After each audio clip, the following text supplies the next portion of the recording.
Yes. Mrs. Lima? Yes. Mrs. Dixon, yes. 5 yeas, no nays. The resolution passes. I would invite everyone who is with us today to move outside, go through the doors, take a right. We'll be right in front of the town hall, and we'll have a flag raising and the playing of the Ukrainian anthem. Thank you.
Town Council, may I have a motion to adjourn into executive session at 6:11 I'll make the motion. for the following.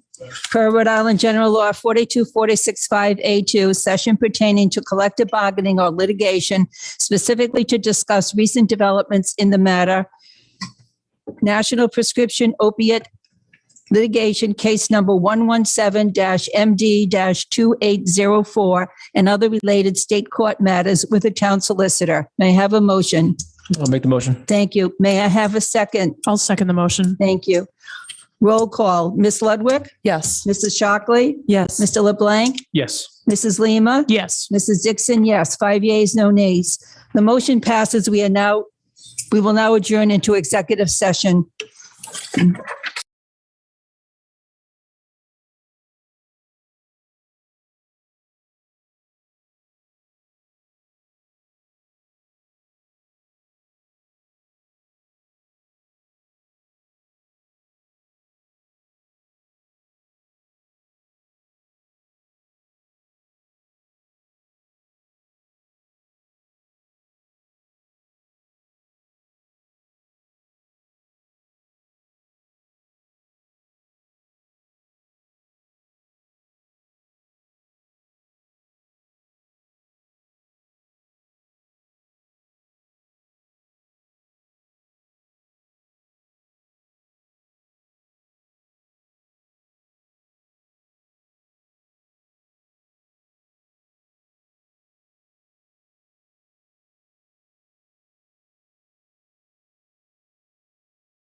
We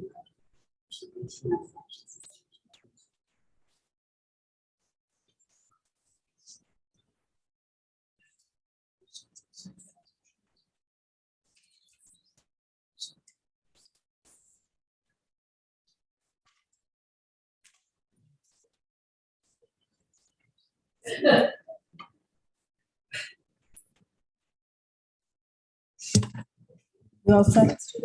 Okay, we're all set. Welcome, members of the public and members of the staff and honored guests. May I have a motion to adjourn from executive session at 7:03 PM? I'll make motion. Thank you. May I have a second? I'll second it. Thank you. Roll call. Ms. Ludwig? Yes. Mrs. Shockley? Yes. Mr. LeBlanc? Yes. Mrs. Lima? Yes. Mrs. Dixon, yes. 5 yeas, no nay. The motion passes. May I have a motion to seal the minutes of the executive session? I'll make motion. Thank you. May I have a second? I'll second the motion. Thank you. Roll call. Ms. Ludwig? Yes. Mrs. Shockley? Yes. Mr. LeBlanc? Yes. Ms. Lima? Yes. Mrs. Dixon? Yes. 5 yeas, no nays. The motion passes. Members of the public, the town council met in executive session for the following per Rhode Island General Law 42465A2, session pertaining to collective bargaining or litigation, specifically to discuss recent developments in the matter regarding the National Prescription Opiate Litigation Case Number 117-MD-2804 and other related state court matters with the town solicitor. A discussion took place. No votes were taken at the executive session. Agenda D1, approval of the town council meeting minutes for February 15, 2022 and March 9, 2022, reference pages 7 to 16. Madam Clerk, first of all, may I have a motion to approve the minutes?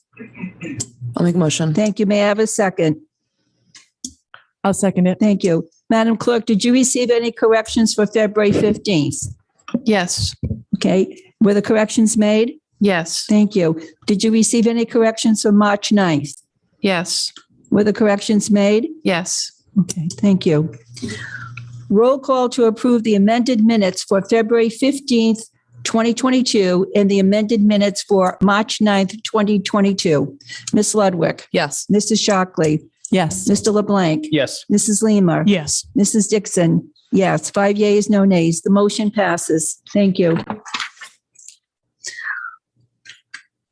Next, in reference to Agenda I3, I had a call from Senator Raptakis who told me that Bill 2022 is being amended. Since the council does not have the latest version to vote on, may I have a motion to table Agenda Item I3?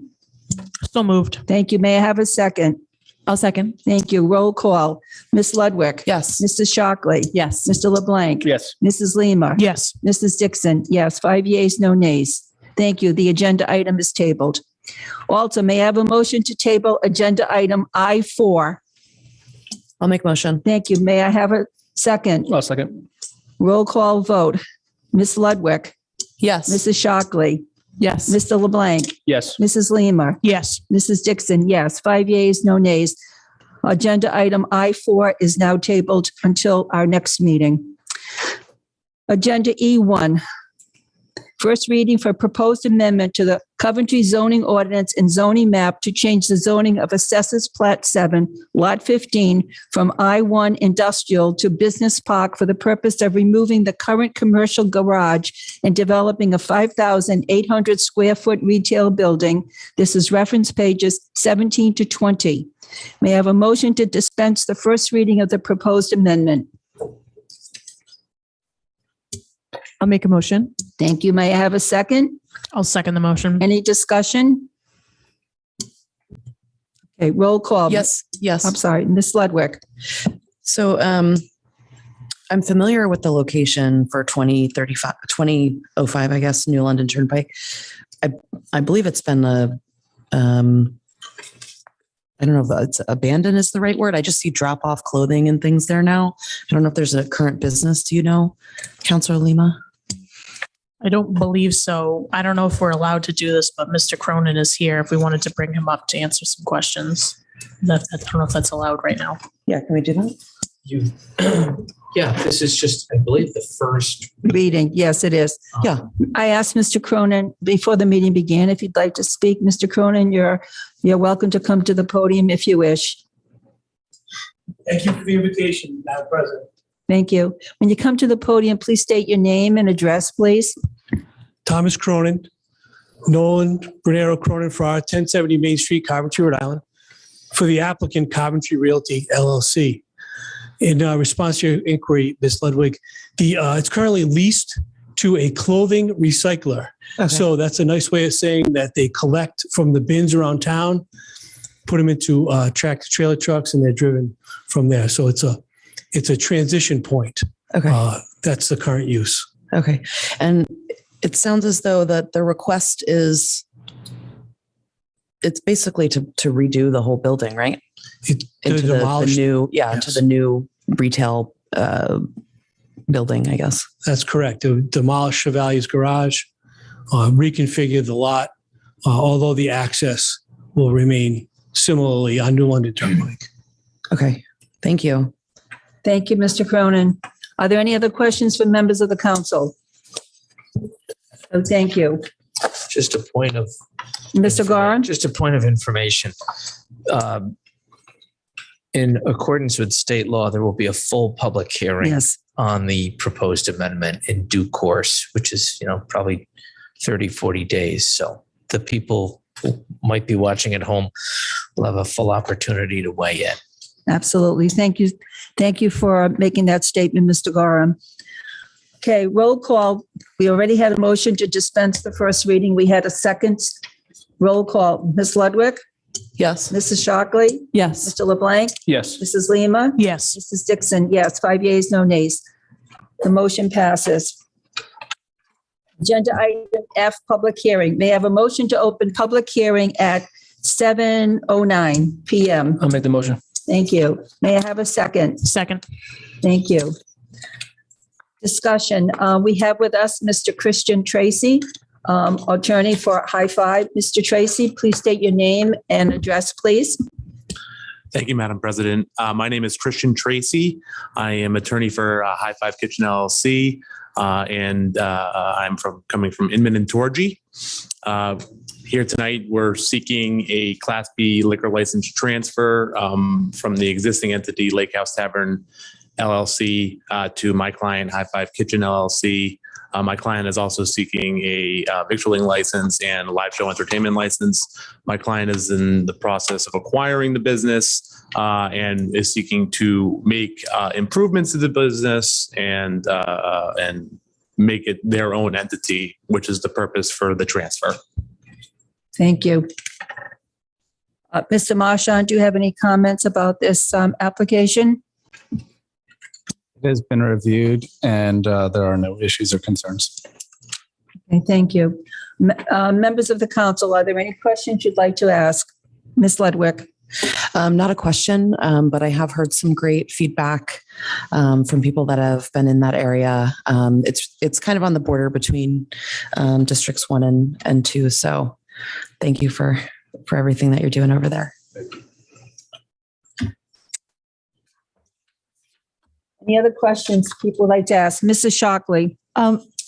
Just are the licenses they're looking for licenses, all of the licenses are being transferred, or some new that have never been part of this establishment? My understanding is that the victualling license and the live show entertainment license can't be transferred. So But they it's existed before, they're Yes. just getting their own? correct. Just correct. checking. Thank you. Are there any other questions? Is there anyone else with you this evening who would like to make a statement? Okay, thank you. Any other questions? All right. Yes, we will. Okay. Are there any members of the public who would like to ask a question or make a statement about this request? Okay. Is there anyone on Zoom who would like to ask a question? This is public hearing and it is open for public comment. I don't see any hands raised. If you'd like to make a comment, since this is public hearing, please raise your hand.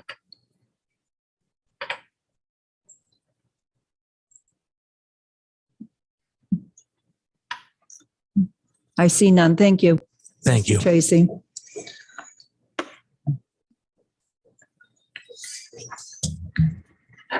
I'll make a motion to close public hearing. Second. So there's been a motion to close public hearing. I have a second. Roll call, Ms. Ludwig, Yes. Mrs. Shockley, Yes. Mr. LeBlanc, Yes. Mrs. Lima, Yes. Mrs. Dixon. Yes, 5 yeas, no nays. Okay, thank you very much. Public hearing is now closed. Agenda F, reference pages 21 to 23.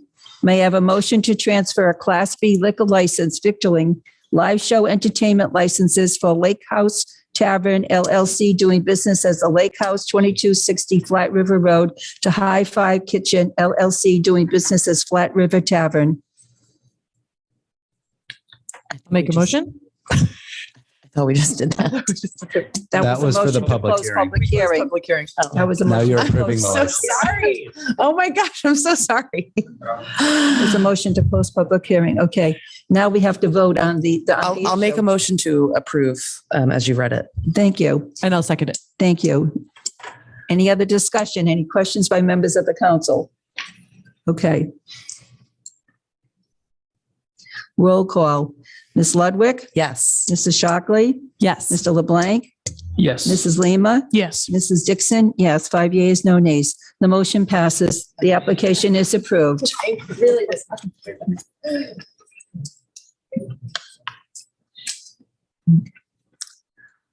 Agenda G, Town Council, President Dixon updates.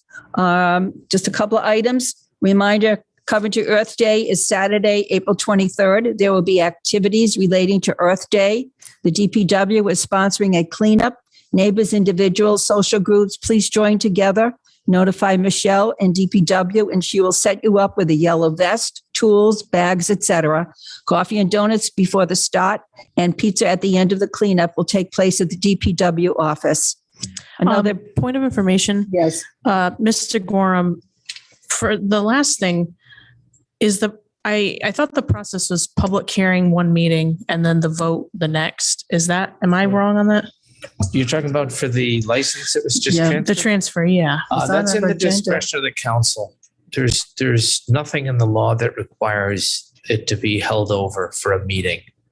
Okay, because we just had it listed as public hearing. I just want to make sure we were following the process. But I think it was public hearing.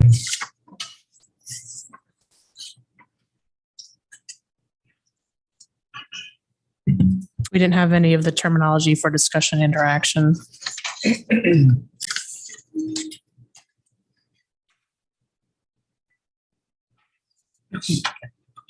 It's okay.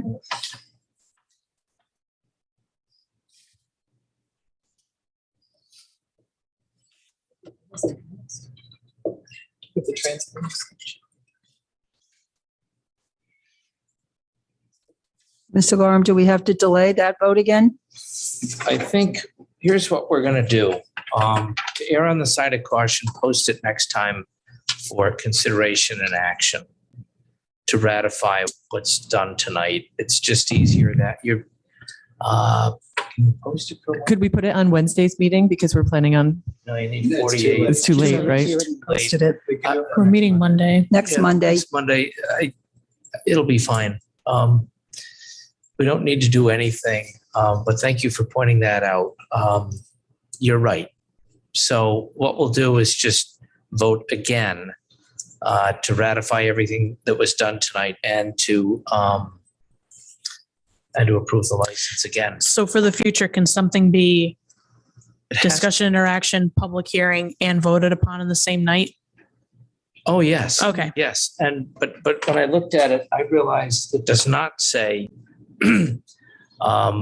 discussion and action. It said only public hearing.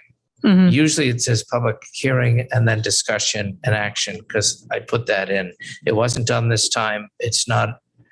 Luckily, we have a council meeting coming up on Monday, so I imagine it's probably going to be inconsequential. I mean, the only holdup would be for them to get the licenses. You can advise the clerk to hold the license until we ratify on Monday. Okay, will someone So shoot Miss- them an I'm email? going to ask Miss, our town clerk, would you please notify the applicant that we will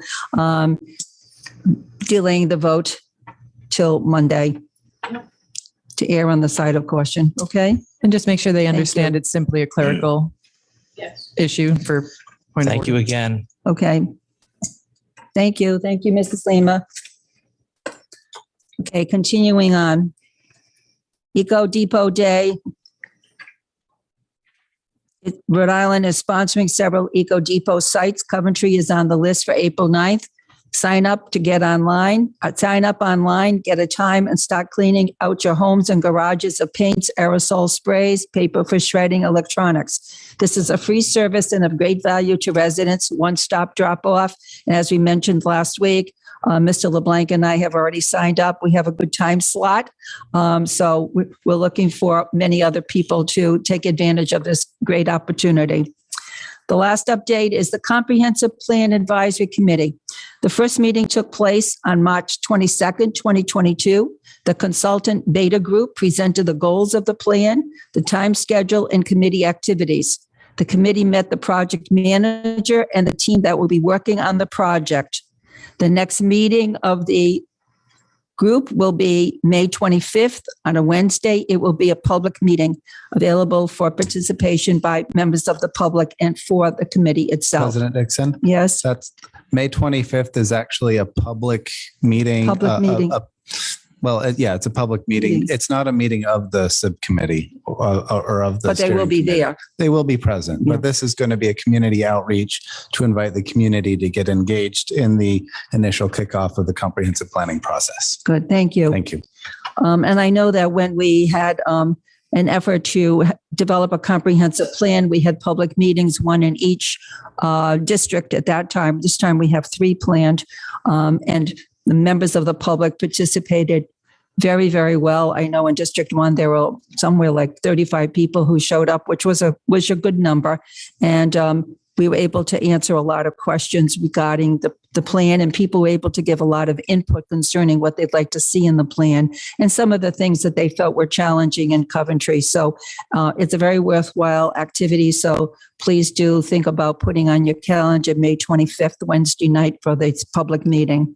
And also the time schedule that the consultant gave us shows at a completion date of April 26, 2023. That's when the final plan will be presented to the town council. And this is a little earlier than we expected because we originally thought it might take 1.5 to 2 years to get a plan. And basically within a year, we will have a final report prepared. So the consultant is working at a very aggressive rate, and at the meeting on the 22nd also had all the members of her team with her. So we were able to meet all the members of the team. Each one has expertise in a particular area relating to the plan. So things look very promising. But we still need some more people, especially from districts 2, 3, 4, and 5. So please contact Mr. Marchant if you are interested in being a member of this committee. We do have a few slots open, and we want to make sure that there's good representation from every single district. Next, Agenda G, the Coventry Public School February 2022 monthly report. Mrs. Kalunian is presenting this evening. Mrs. Kalunian.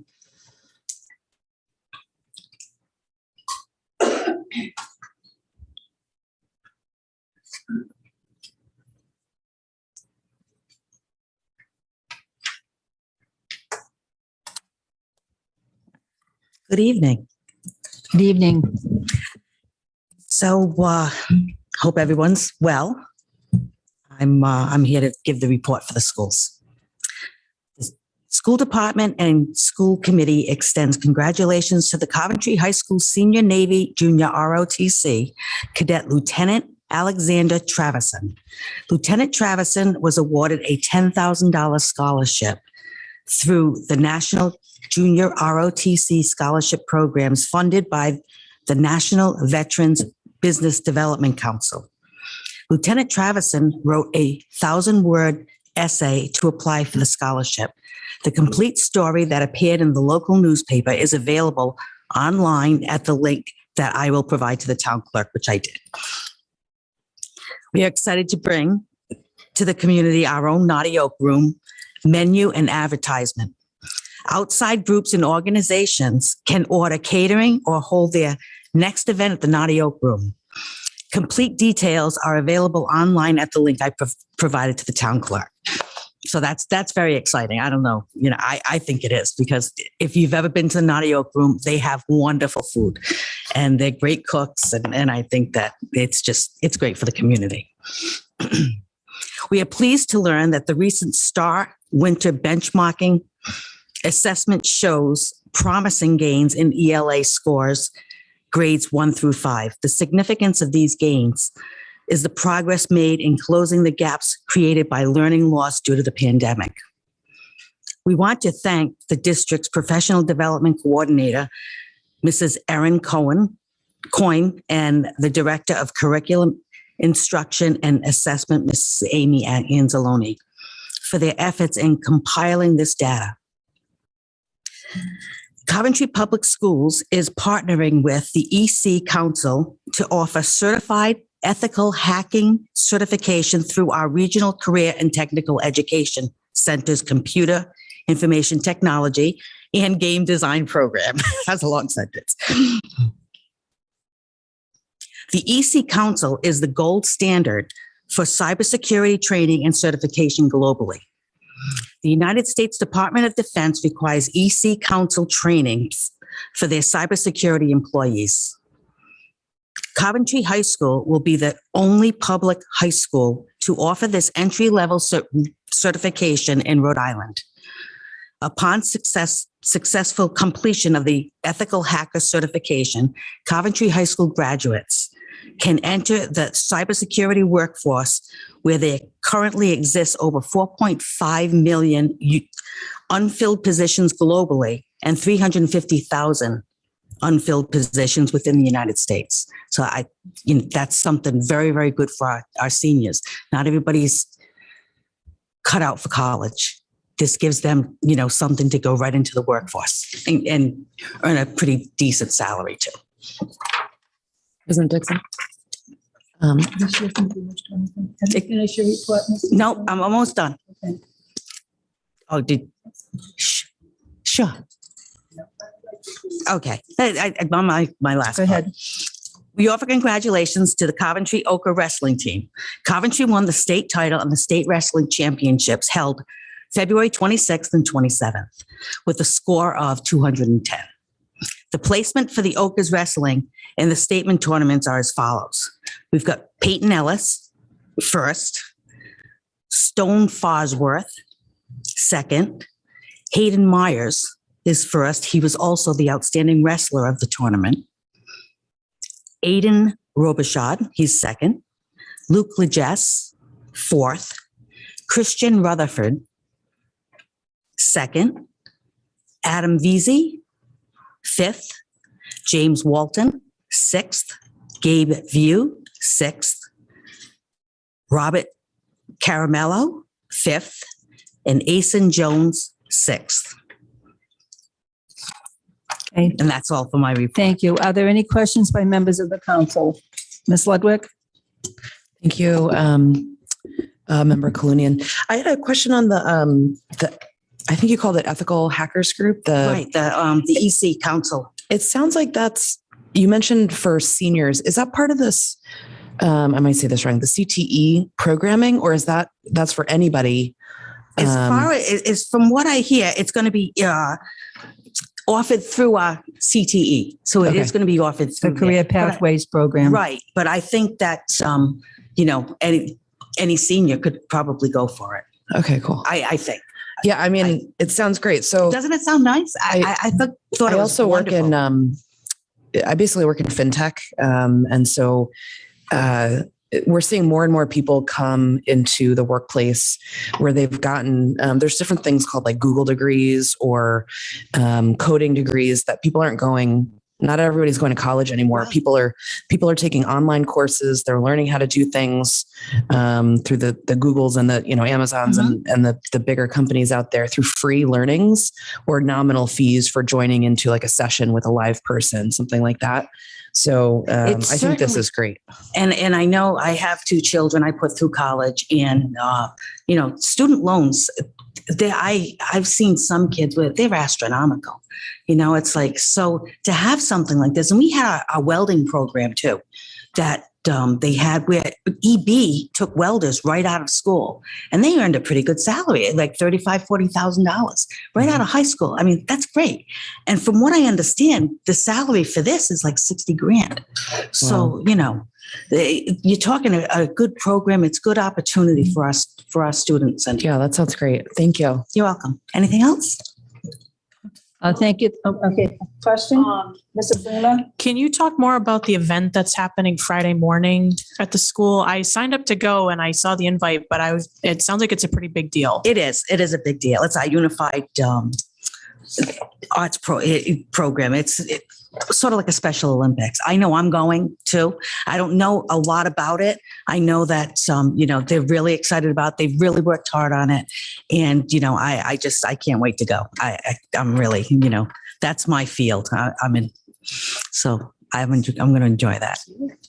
See you there too. And I'll be joining you also. Thank you. All right. Any other questions? Okay, I'd just like to make a comment. You made an announcement about the Naughty Oak Room. Yes.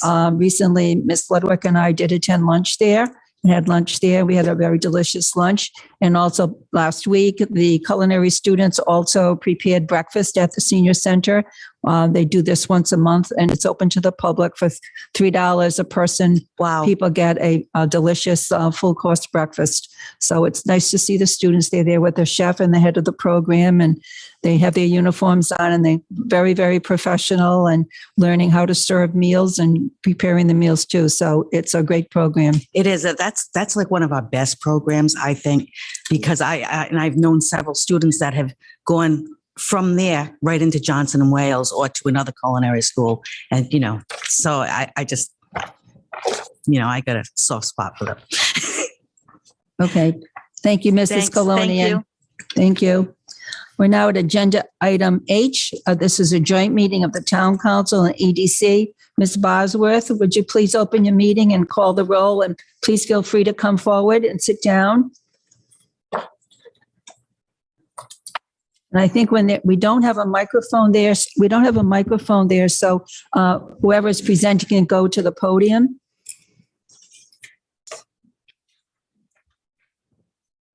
Are we okay to begin?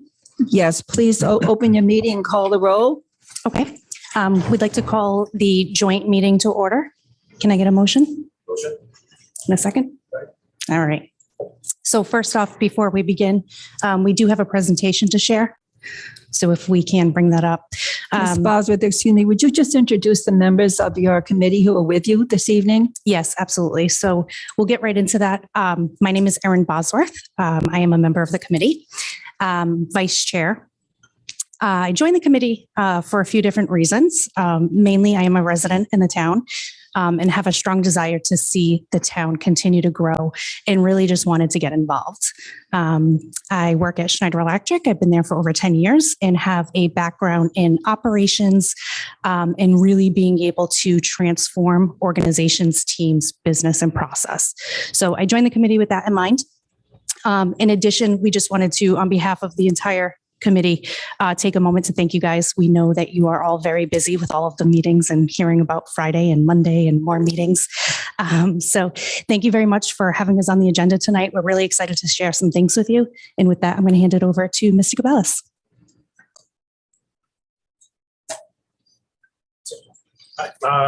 Hi, council members. My name is Doug Dickey Bellis, a member of the Economic Development Committee. For very many of the same reasons I joined in, I was happy to be selected to be a part of this process so we can help improve the town from the micro and the macro level for this with the business in this town. So we're excited to present to you this evening. I'm a chiropractor and resident of this town for the past 16 plus years. And so I'm excited to see what we can do to help improve things here in the town of Coventry. With that, I'll turn it over to Chairman Bernardo.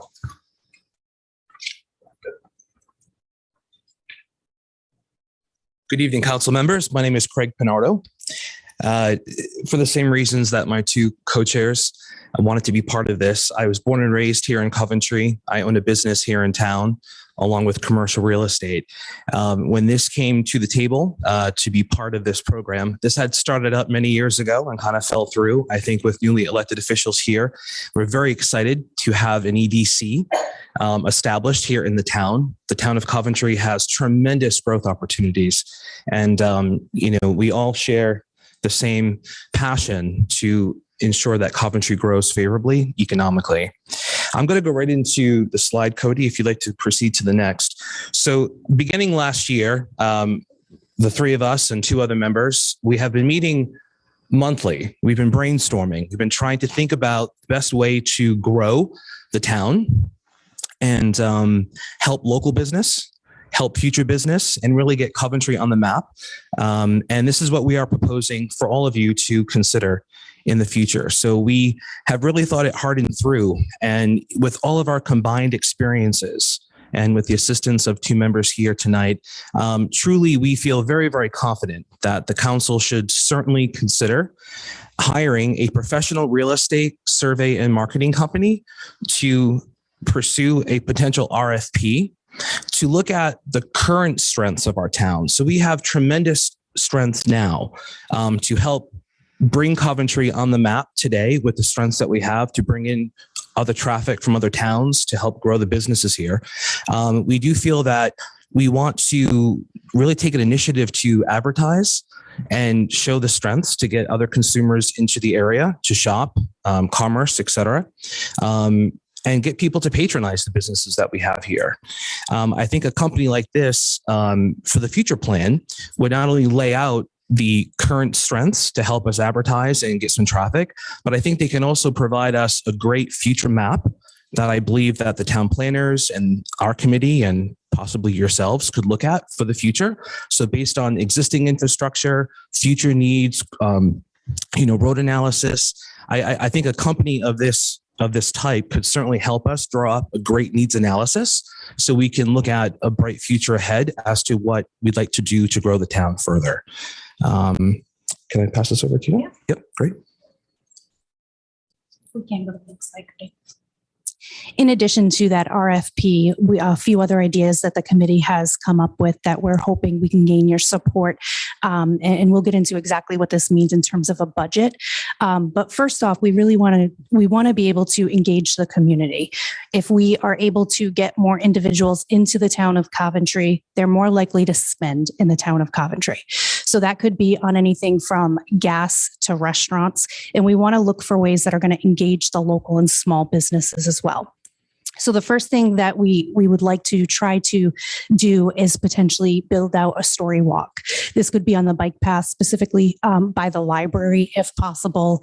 And there's a few of these around. I've actually attended a few with my family in both East Greenwich and Warwick. And basically it gets people out. We're able to, it starts with, as you go every 40 feet or so, there's a new page in a book. And throughout the story walk, you learn about whatever the next things are in the book, and you can pick paths potentially. There's a whole bunch of different options. But ultimately, again, the goal would be to get other individuals into the town. Some other ideas we have is hidden gems. I'm not sure if anybody has heard of those, but both Block Island as well as Smithfield had recently launched this. And you can have some type of gem. It can be anything really. And we would like to brainstorm the opportunity to bring this into town where we would be able to hide different gems, potentially engage businesses to support us. Maybe they want to give, $5 off at Old Dinner Theater if you find one of these gems. We can track them. There's a whole bunch of different things that we can learn about and do in order to build this up, put these out into the town on a bike path or on a hiking trail. Again, with the idea that we would be bringing people into Coventry and hopefully spending some money in Coventry. I personally have some friends that go to Block Island every year, twice a year, to try to do the Hidden Gem Project, and they do it with their family, and that would be the idea behind this in the town. If you can, Cody, go to the next slide, please. The next initiative that we're hoping to implement is a Shop Local gift card. So this is something that we recently learned about that really gained some excitement within the Economic Development Committee. This Shop Local gift card would be available for purchase online. It would be redeemable at any business in the town that accepts a MasterCard today. And ultimately what it is we would be able to put lines or barriers or details in that says it can only be small businesses. It can only be in the town of Coventry, or we can expand a little bit over the lines. We really have the ability to make this something so you can come on, you can purchase a gift card, whether it's somebody newly bought a house in the town or it's around the holidays and you want to be able to do something for somebody. It keeps the money local. It allows us to see that money has been spent, and it's a very small fee for the individuals purchasing it. So what we'd like to do here is really be able to launch this. It is going to require some time, some effort, and some support from an individual under Ben's team in regards to getting this rolled out. But this program really, I think we could see it take off potentially. It is no cost to the town in terms of being able to implement something like this, other than potentially some advertising costs, which is what we would be looking for from you guys in terms of budget. So with that, Mr. Cabellas, I'll hand it back over to you. All right. So on to the recommendations. I believe you have the presentation in front of you. So the Economic Development Commission would like to formally request the town of Coventry, the town council, to review the recommendations identified as set forth previously and outlined in this presentation and consider any opportunities to implement. The RFP is number one, to have a third-party consultant to provide the SWOT analysis, gap analysis, quick wins to the amount of $75,000. The request to $10,000 will encompass both 2 and 3. The second one being the investment in family-friendly initiatives that will engage not just our community, but neighboring towns and cities. The third part of that 10,000 ask is a community gift card program, which we just heard about, also to ensure local spend and encourage more support for small businesses. And that would also, we wanted to address the town website, which is at the very bottom, looking for enhancements and improvements, which include the content, self-service options, and improved support for the business and residents to utilize that website in a better manner. So thank you very much. Before we open it up for questions from all of you guys, I do just want to take a minute back on the website. When the committee first came together, one of the first exercises we did is we went out and did some research on what other town websites look like. So I think we looked at probably 8 or 9 websites, from West Warwick to Narragansett to Warwick.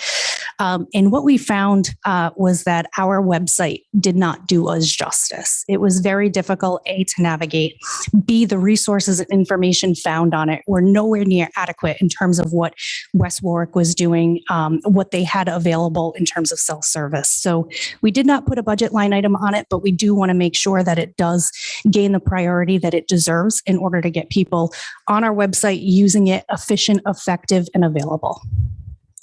So with that, we'll open it up for questions. Members of the council, questions that you have for members of the Economic Development Commission. Mrs. Lima? Can you dive in a little bit more on the survey or the piece that you're looking to potentially get an RFP for? Like, what exactly would that be examining? Would it be examining our ordinances and policies to see, or is it more just business climate kind of? So the idea would be overall to really identify what sets Coventry apart, right? What would make a business want to do business with Coventry? What is it that makes us better than just over the line in East Greenwich or in Warwick or West Warwick? What do we have that other towns potentially don't? How do we get out of the mindset of, we don't have enough infrastructure, or we have all of these other plans out there that are being investigated, but we already have a lot of great qualities. And how do we identify those, communicate those, and really try to bring people in and want to do business with us? So that would be the goal of that RFP, is to get a business out there that can really analyze our strengths and be able to help us effectively communicate those to businesses.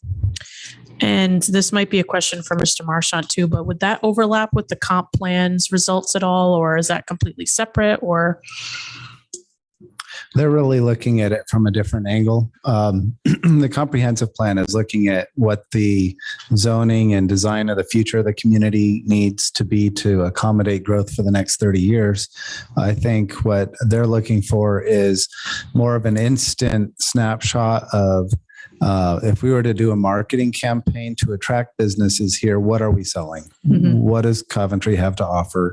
And the idea is that there are experts in real estate and economic development that would be able to give us a quicker view and a quicker access to those potential marketing strategies that would help the town attract businesses and build its own. Do you guys have any examples of finished reports of those, just so we could get an idea of what is in the finished product? So we have spoken to some other towns over the course of the planning that we've done and some of the exercises that we've done. And, there are some companies in the Rhode Island and in the Massachusetts market that, can provide a quicker snapshot to what Ben was saying, to help drive something now, because the comprehensive plans and the more sophisticated plans down the road are not only very costly, but do take time, and we really do feel confident, the whole commission, that, there are many strengths in the town today. We just don't think that they're really being sort of called out. And, what could we do on a short-term win to really attract the attention of business growth in town with the existing infrastructure we have, with the future plans, but really try to drive business today and now. We are asking what we're asking for. Certain towns and other committees didn't quite get into specifics. So, that could be a very moving target. But I think, based on some other analysis that towns have invested in, it's about right for something more of a short-term thing. Okay. Of which I feel that could certainly provide. I don't think it's just for a short-term win.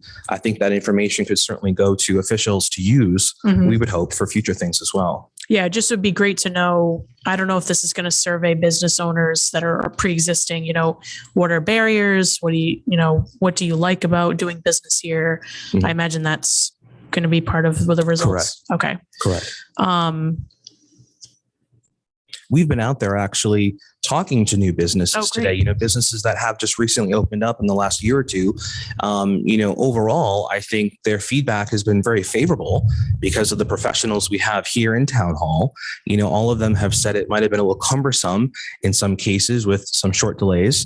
But I don't think that's much different than other towns as well, when you have to wait for committees to meet in certain quantity or certain numbers. But the website, certainly as an existing business owner, it'd be much easier to renew things, go into a central database with my federal ID number and see what I have to ensure that I have available to renew and, submit for fees, et cetera. It'd be easier than getting direct emails. I'm sure that's not very time, efficient, but so there's, definitely some benefits, but we're really, we feel that we could drive something like this, but I think would really do justice for the professionals to come in who use templates that they use to analyze other cities and towns and just kind of plug and play and give us a really good analysis, something that we might be short of seeing.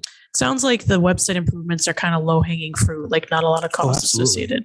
Yes, absolutely. Okay. And we have great resources available to make those changes. So, awesome. Which is great too. Thank you for your presentation. It was great to meet you all. Thank you. Thank you. You as well. I have a question. What kind of analysis have you done of our current permitting processes, our ordinances, et cetera? Because we could have a consultant come in here, and then if we have to start changing ordinances, it could take months to actually get to that point where we get some value from a consultant. So I'm wondering what kind of baseline data you have or analysis that you've done of what our current situation is right now. So as business owners here on the commission, several in fact, we'd like to take those on ourselves to do and not utilize the time or money of a consultant. The consultant piece, we really want them to look at the town holistically and very microscopically to really look at what benefits we have, attract businesses today, and what we can do in the near future to make some improvements with, infrastructure, town planning, and then potentially they could look at a process and say if this could be expedited further, but we're looking at that today. So some of our exercises have been to contact certain department heads, and we have the experience ourselves that we want to bring forward. And certainly interviewing some recent businesses, we've asked them what some of their shortcomings were. So we are aware of some things ourselves. Now, I noticed that you used the word infrastructure a couple of times. So tell me what you mean when you say infrastructure. So we certainly don't want to, well, I mean, if a business is looking to settle out in Western Coventry, we really want to identify what sewer systems we have in place, water, things that would make a business either successful or not, or to look at the town or not. So, people are just looking to, if there's an investor coming into town, they have to do a lot of their own research to determine if the lot that they're looking for to build the business that they wish to do or execute it, has a lot of these pieces in place. So maybe this company could provide us with a map or an overview that we could use to sell and sort of provide that if you're this type of business, these are great opportunities currently in town that you could settle in that are ready to go, or this may not be. Okay, thank you for that clarification. Sure, of course. Any other questions? Mrs. Shockley? I've been excited to have you guys come, so I'm glad you guys are able to be here tonight. But I wonder if we were to get a survey done. I love the idea of kind of looking at the town and seeing what we have to offer as our differentiator. Does your committee plan on helping move that forward once we get the information? Yes. That's my concern, is I want someone to be there to help move it forward. Yes. Once we know what we can do. So I'm really wondering how that would work for you. We would very much like to be part of that decision-making process and certainly drive that as well. Mm-hmm. Absolutely. Because like I said, I just want to make sure that we don't get information and be like, great, now we know. Right. And that is the last that's done with it, because we do have a lot of space that is aching for businesses to come in and possibly something that makes sense, where the businesses make sense together. I don't know, only because these are some names I know. I'm not sure if you've spoken.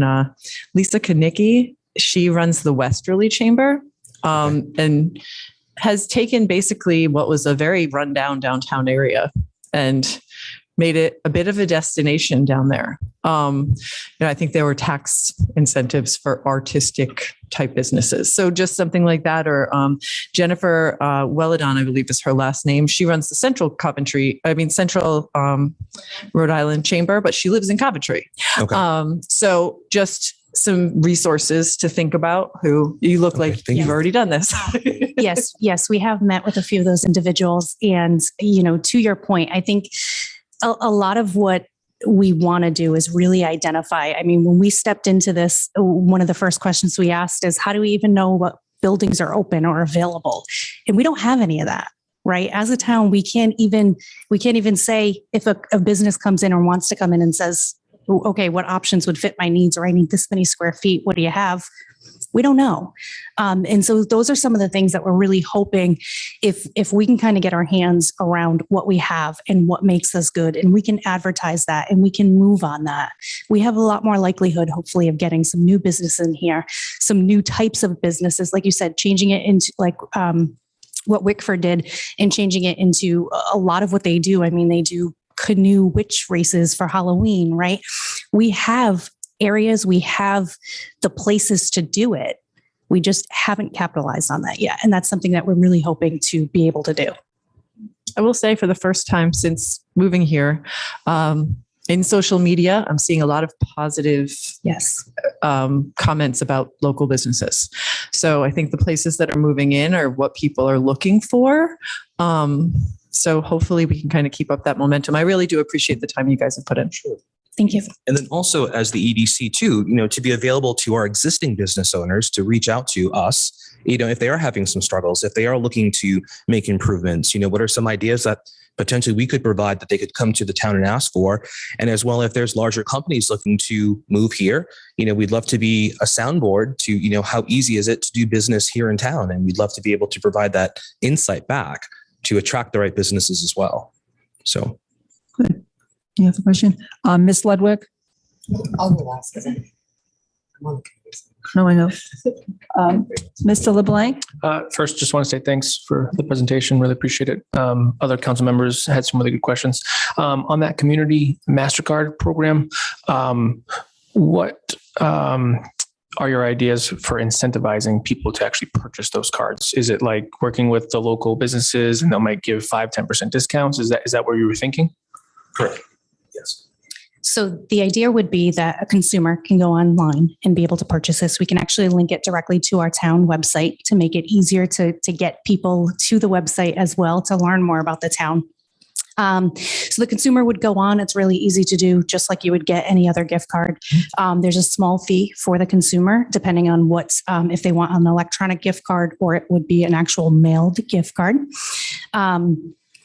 And ultimately, what we're hoping to do is, we asked for the $10,000 for the 2 community initiatives, as well as this gift card program. The idea would be we can print out signs. It can go into local businesses on their doors. They're going to want to promote it as much as the town's going to want to promote it, right? So the goal would be to use funds for that. Getting businesses involved is exactly what we want to do, right? And I don't think, for the most part, there's no cost to the business. There's no cost to the town. It's kind of like why aren't we doing this already? There's not a lot of neighboring towns that have done something like this at all yet. So we would be one of the first. And that's what makes this really exciting for us. Now, I believe that North Kingstown has had this program. I don't know if it's still active, but you might check with the Chamber of Commerce to find out how successful that program was. Absolutely. Thank you. Thank you. Any other questions by members of the council? Okay, Ms. Ludwig? So a couple comments. The card that was referenced, the cost of that card is very similar to what you'd have to pay anyways if you were to go down to like Walgreens or wherever to buy a Visa card or something for cash or what. I mean, it's 1% of the total cost if it's electronic and 3%, I believe, if it was an if actual you want the gift physical card. Mhm. Okay. Yeah. So it's very comparable to what you would already have to pay if you're going to give somebody a cash gift card anyways. So it's really about like the loyalty, being able to spend that only in Coventry. Correct. It's geofencing it rather than buying a generic card. And, as a business owner myself, we have a lot of people that contact us via Google that a family member, someone that they know moved into Coventry and they were looking for a local business to provide a gift to them to welcome them into town. So the initiative sort of came about collectively through a lot of ideas. And obviously during the COVID period, people were trying to support their local businesses with buying gift cards, et cetera. So there's been a lot of momentum about this initiative, but the great piece is that someone's just not sending someone a generic $50 AMX card that they can use anywhere. It is tied to specifically businesses here in town, which is great. Yeah. So a couple other things. So firstly, thank you so much for coming in. I think this is only the second group that we've been able to get in, but it's still kind of one of the first things for us, meaning to have a commission or a board come in and we actually have a joint session and talk like this. So thank you very much for putting everything together. Secondly, the requests that you had to the council, I just want to make sure that those are clear to my fellow councilors here. The first one for that 75K, we have no idea what the cost is. We want to go out to RFP, right? Correct. So I don't want the potential cost to scare anybody from just asking the question, putting a list of things that we'd like to see, and then working with the manager to get an RFP out there to see what it would cost. We're guessing that based off of some of the comps that we saw, but we don't exactly know. And we know that this is budget time. So I think what we're asking for is really to be able to put that RFP together and have that go out. And then the funding request is really around the event and for hopefully some time from someone on the town side to help kind of coordinate the possible marketing or something like that for the card, right? Correct. Yes, that's correct. Okay. So I think the ask in general is kind of small for this budget season. And then that RFP, and once we find out what people can do for us, that sounds like it would fit in probably next year, or a one-time ARPA funding or something like that we can talk about a separate item. So thank you so much for bringing up the individual requests. It makes it easier when we can see them, like what specifically you're requesting. So that was great. And I know this group, we meet monthly. Just to make sure everyone's kind of level set. So President Dixon, you were asking about like infrastructure or going through the process. We have out of the group here in the EDC, we have about half business owners and then half of us who are not business owners. So we're trying to find ways that we can engage the community.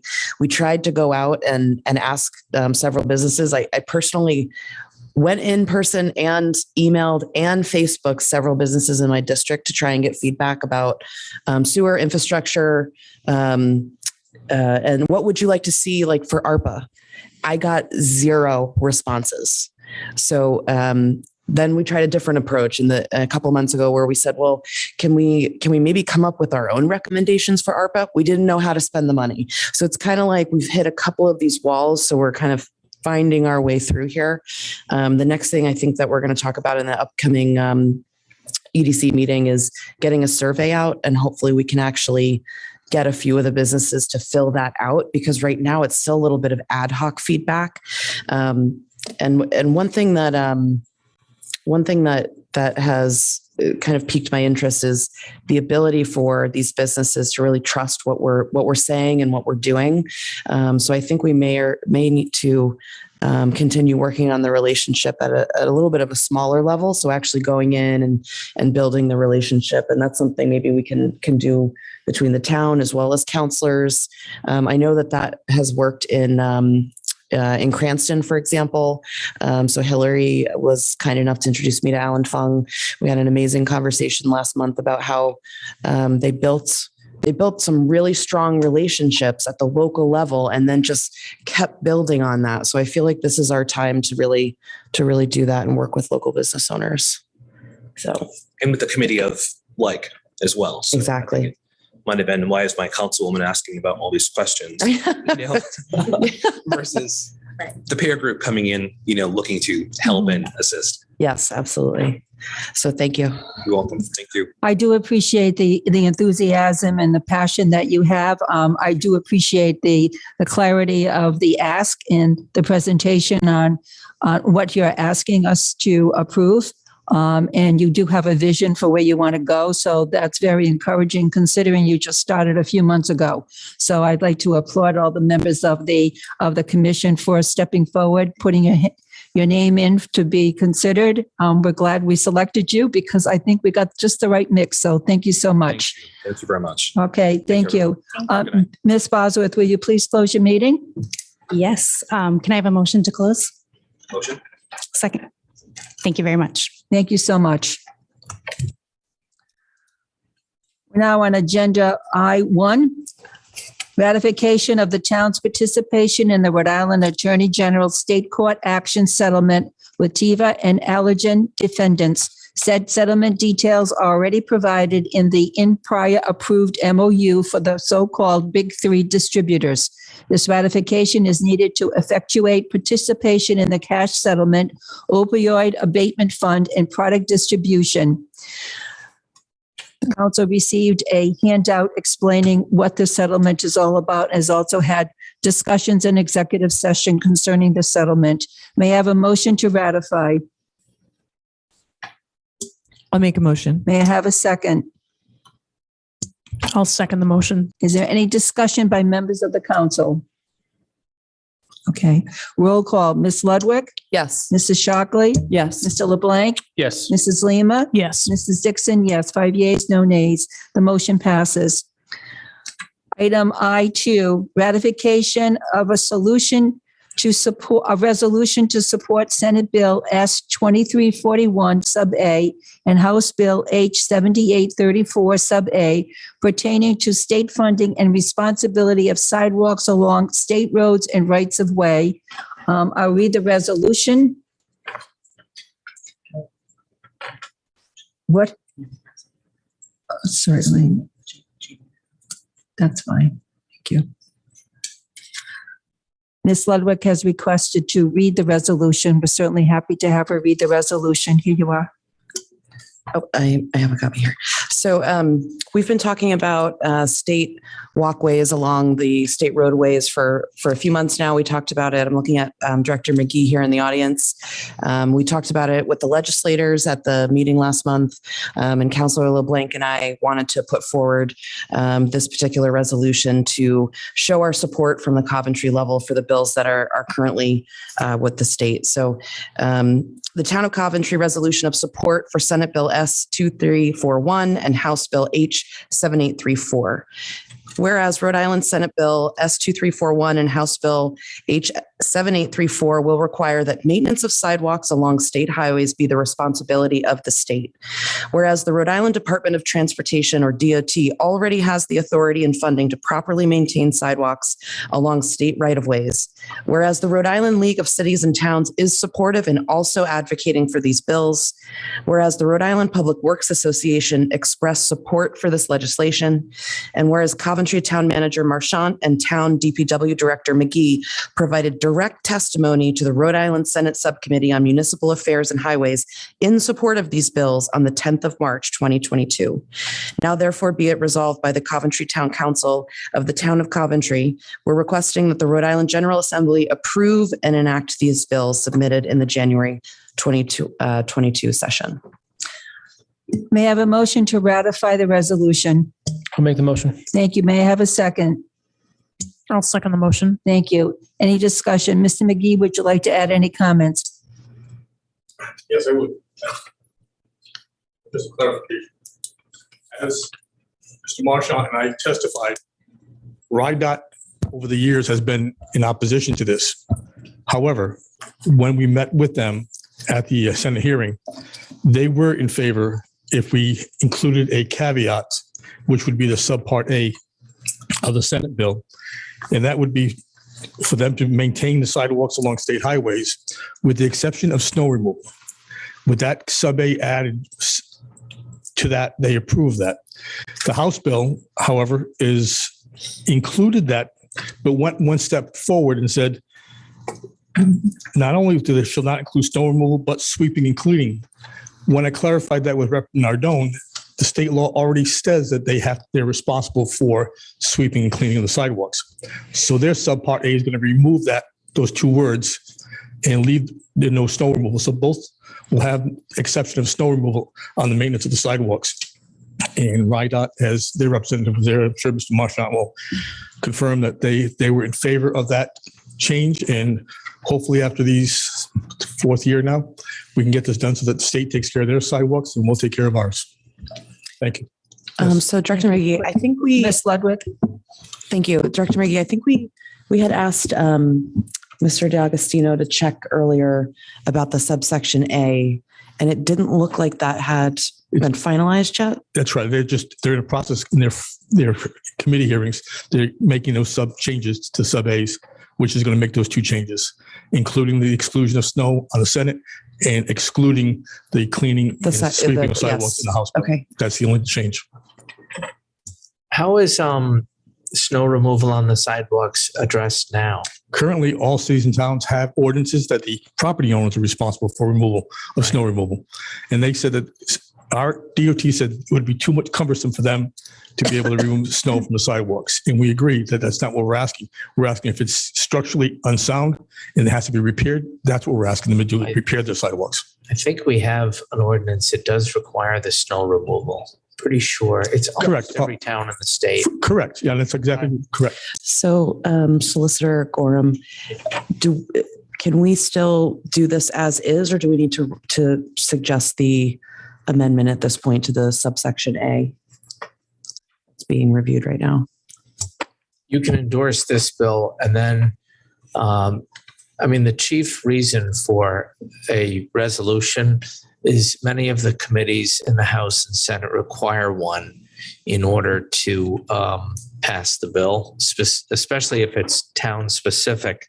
But I don't think this bill is town specific. It is not. It's statewide. Nonetheless, I would do the resolution tonight. If later on it becomes necessary to pass one for the sub A, you can always do it.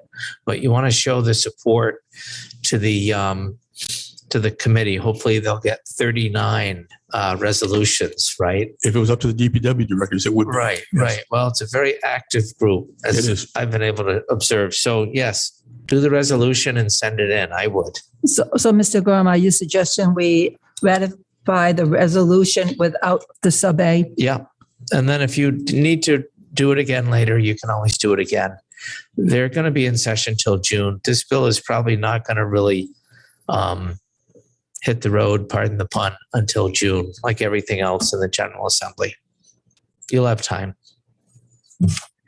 So we'll need a motion to amend the resolution to eliminate sub A from the Senate bill and the House bill. Is that what you're saying? No. It's not, it's not in there right now. Director McGee was suggesting we might consider that for the future, but for right now, we're just going to do the resolution as is. Is that what?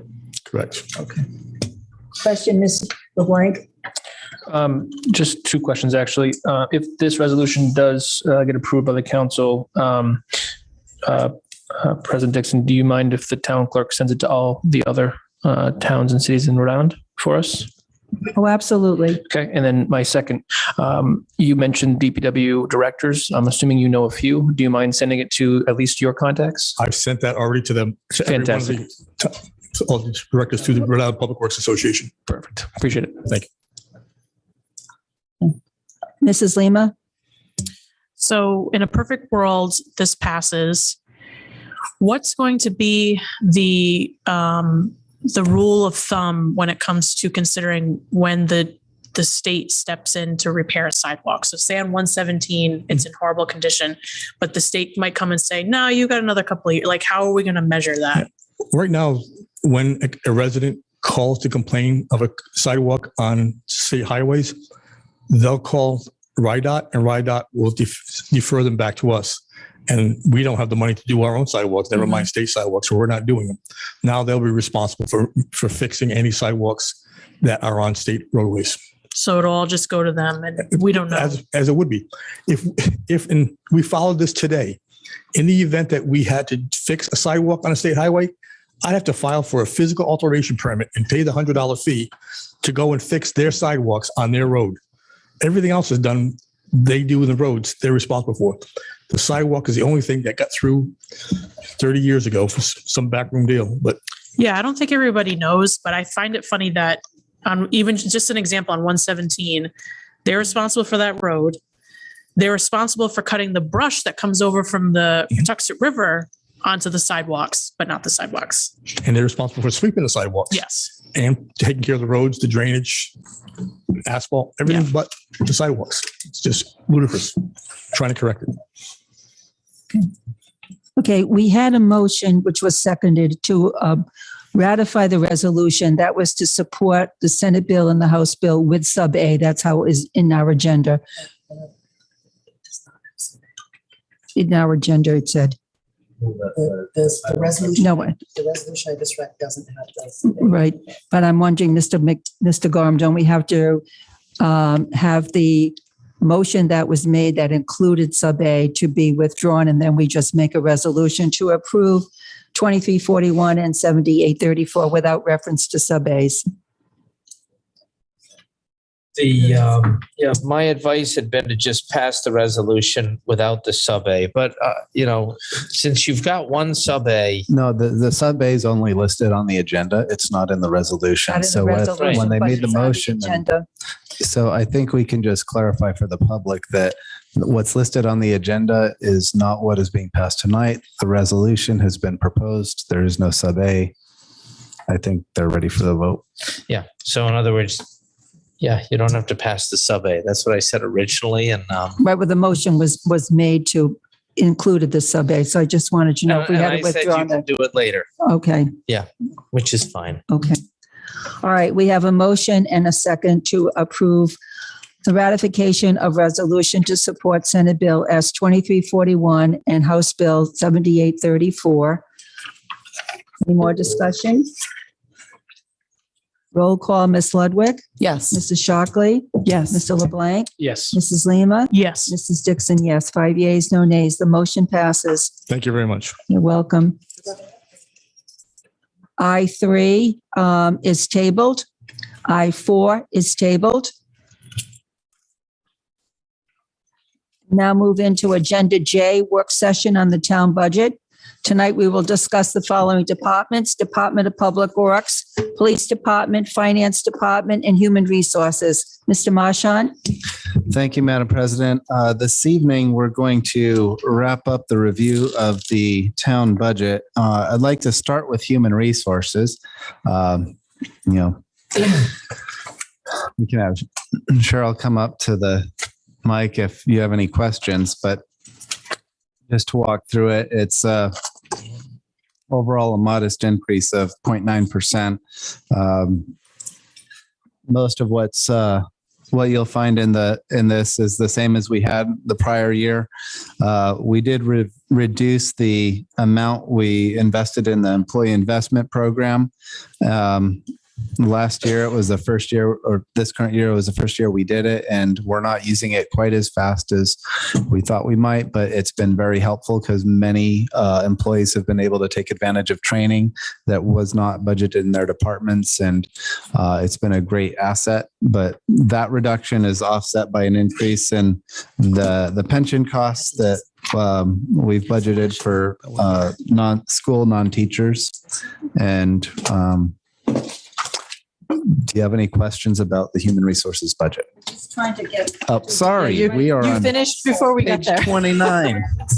Which section is this? It's page This is 29. Page 29, section human resources, tab 250 It's under general, under general government. the red one. Hold on, because I have human resources. Oh, no, it's human services. That's why I'm on it. Yeah. General government, tab 250, human resources, page 29 of 75. I apologize if I missed it. What are the actuarial services? So this is anytime an employee wants to retire and they'll inquire as to what their benefits would be on a certain date. There is a fee of $5. Is it something else? Yes, that's part of it, but the other part is we're required to have the evaluations and GASB 67 and 68, and that goes So through it's there. part of the audit. Okay, so Yes. this is for the pension plan Correct. and the 457, or? No, that's Separate? that's, Okay. this is just defined benefit plans here. Okay, makes sense. Thank you. Was that question on the? I asked about the actuarial services. You did mention cutting the, you could ask it. Okay, so I do have a question. Hello, welcome. I noticed that there is a change in the employee investment program training. Could you explain why that is reduced?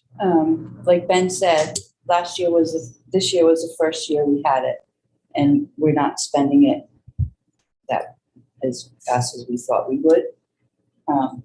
So What does that actually consist of? training,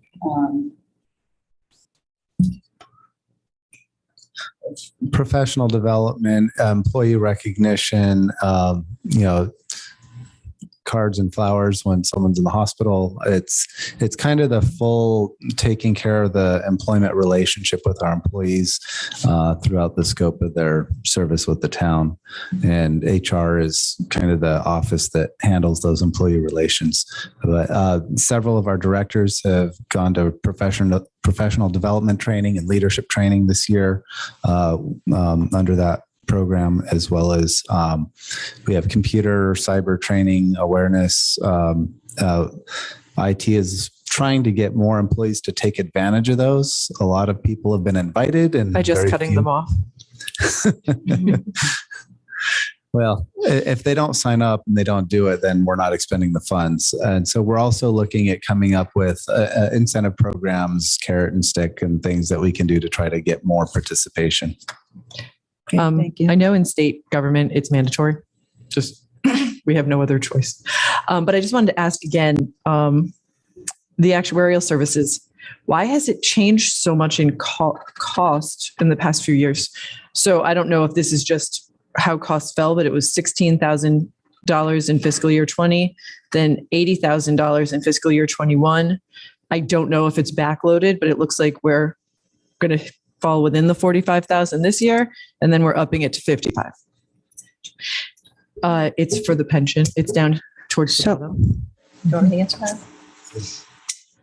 So I do have a question. Oh, I'm sorry. Did you answer her question? Okay, go ahead. So, I mean, it appears that FY 20 and 21, there's an overlap there. So it looks like some of the payments probably were late and related to FY 20. That's what looks like what happened there. We will be on track for that 55. It's a matter of the timing. So, I guess in past practices with the audit, we haven't been filing on time.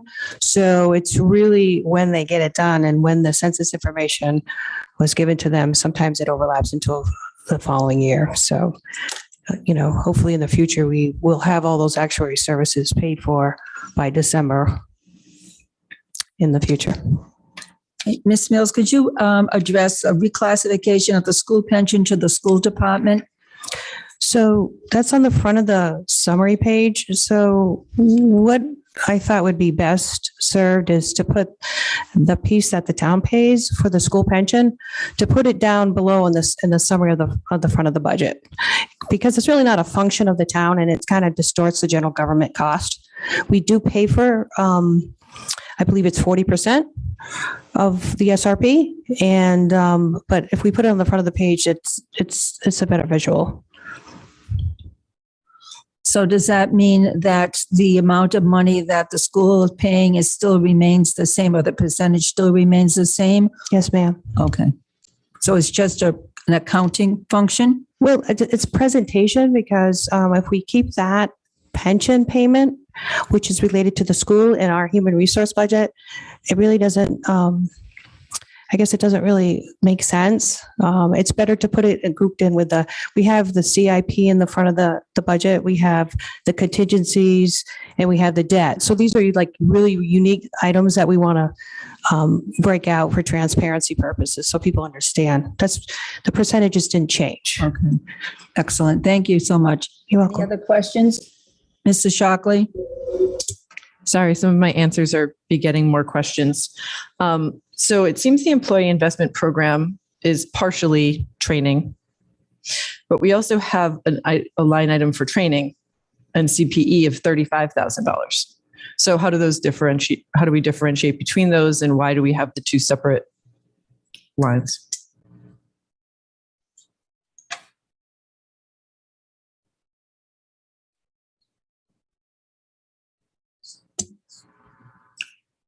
And great question, and we're taking that off as a perfectly fine answer.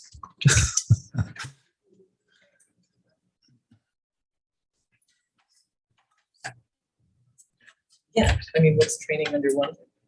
I understand that the employee investment program encompasses more, but because it encompasses training, I'm wondering why we have $35,000 additional dollars.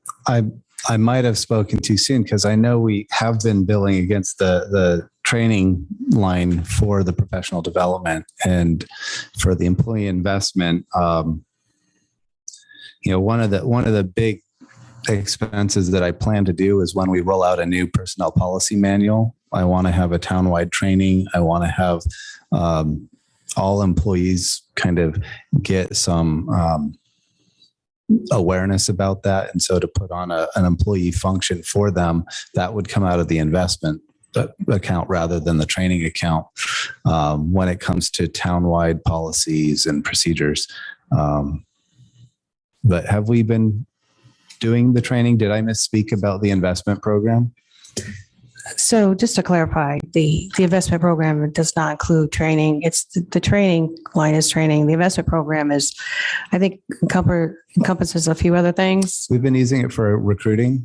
And get that, and gift cards when someone's sick, hospital, retirements.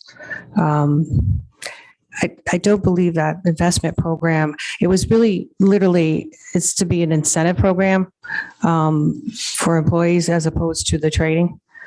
And we haven't utilized that. Fully developed it. Right.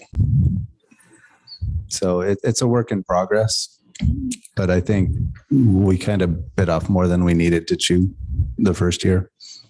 Yeah, because I would wonder is if training is actually the bottom line there, is $35,000 an appropriate amount? And if so, are we under training our employees? Like, should we be spending more or should we be budgeting less? I'm not sure the answer to that question. So go ahead. We do send our, Please speak into the microphone, please. we do send our employees to training quite often, but usually with the trust, and there's usually no charge. But as we expand, there are other avenues that we would have to. Like I said, I don't want to undertrain our employees, but if there are ways that we're getting training for free, possibly we're over budgeting for it. So I'm not sure if we're over budgeting at this point, because I think I see on the horizon with some new software. I don't think a lot of people have been trained with Keystone. There's a lot of other, I mean, they mentioned that Excel and various other programs that people haven't taken advantage of, really mainly due to everyone's working a lot of hours, and it's tough to get the job done and then do training. So I think from my perspective, I think it's better to keep that number in there because I think the training has not been fully utilized at this point. And we do need more training, particularly in the Excel. And to try to put it into context of this last year,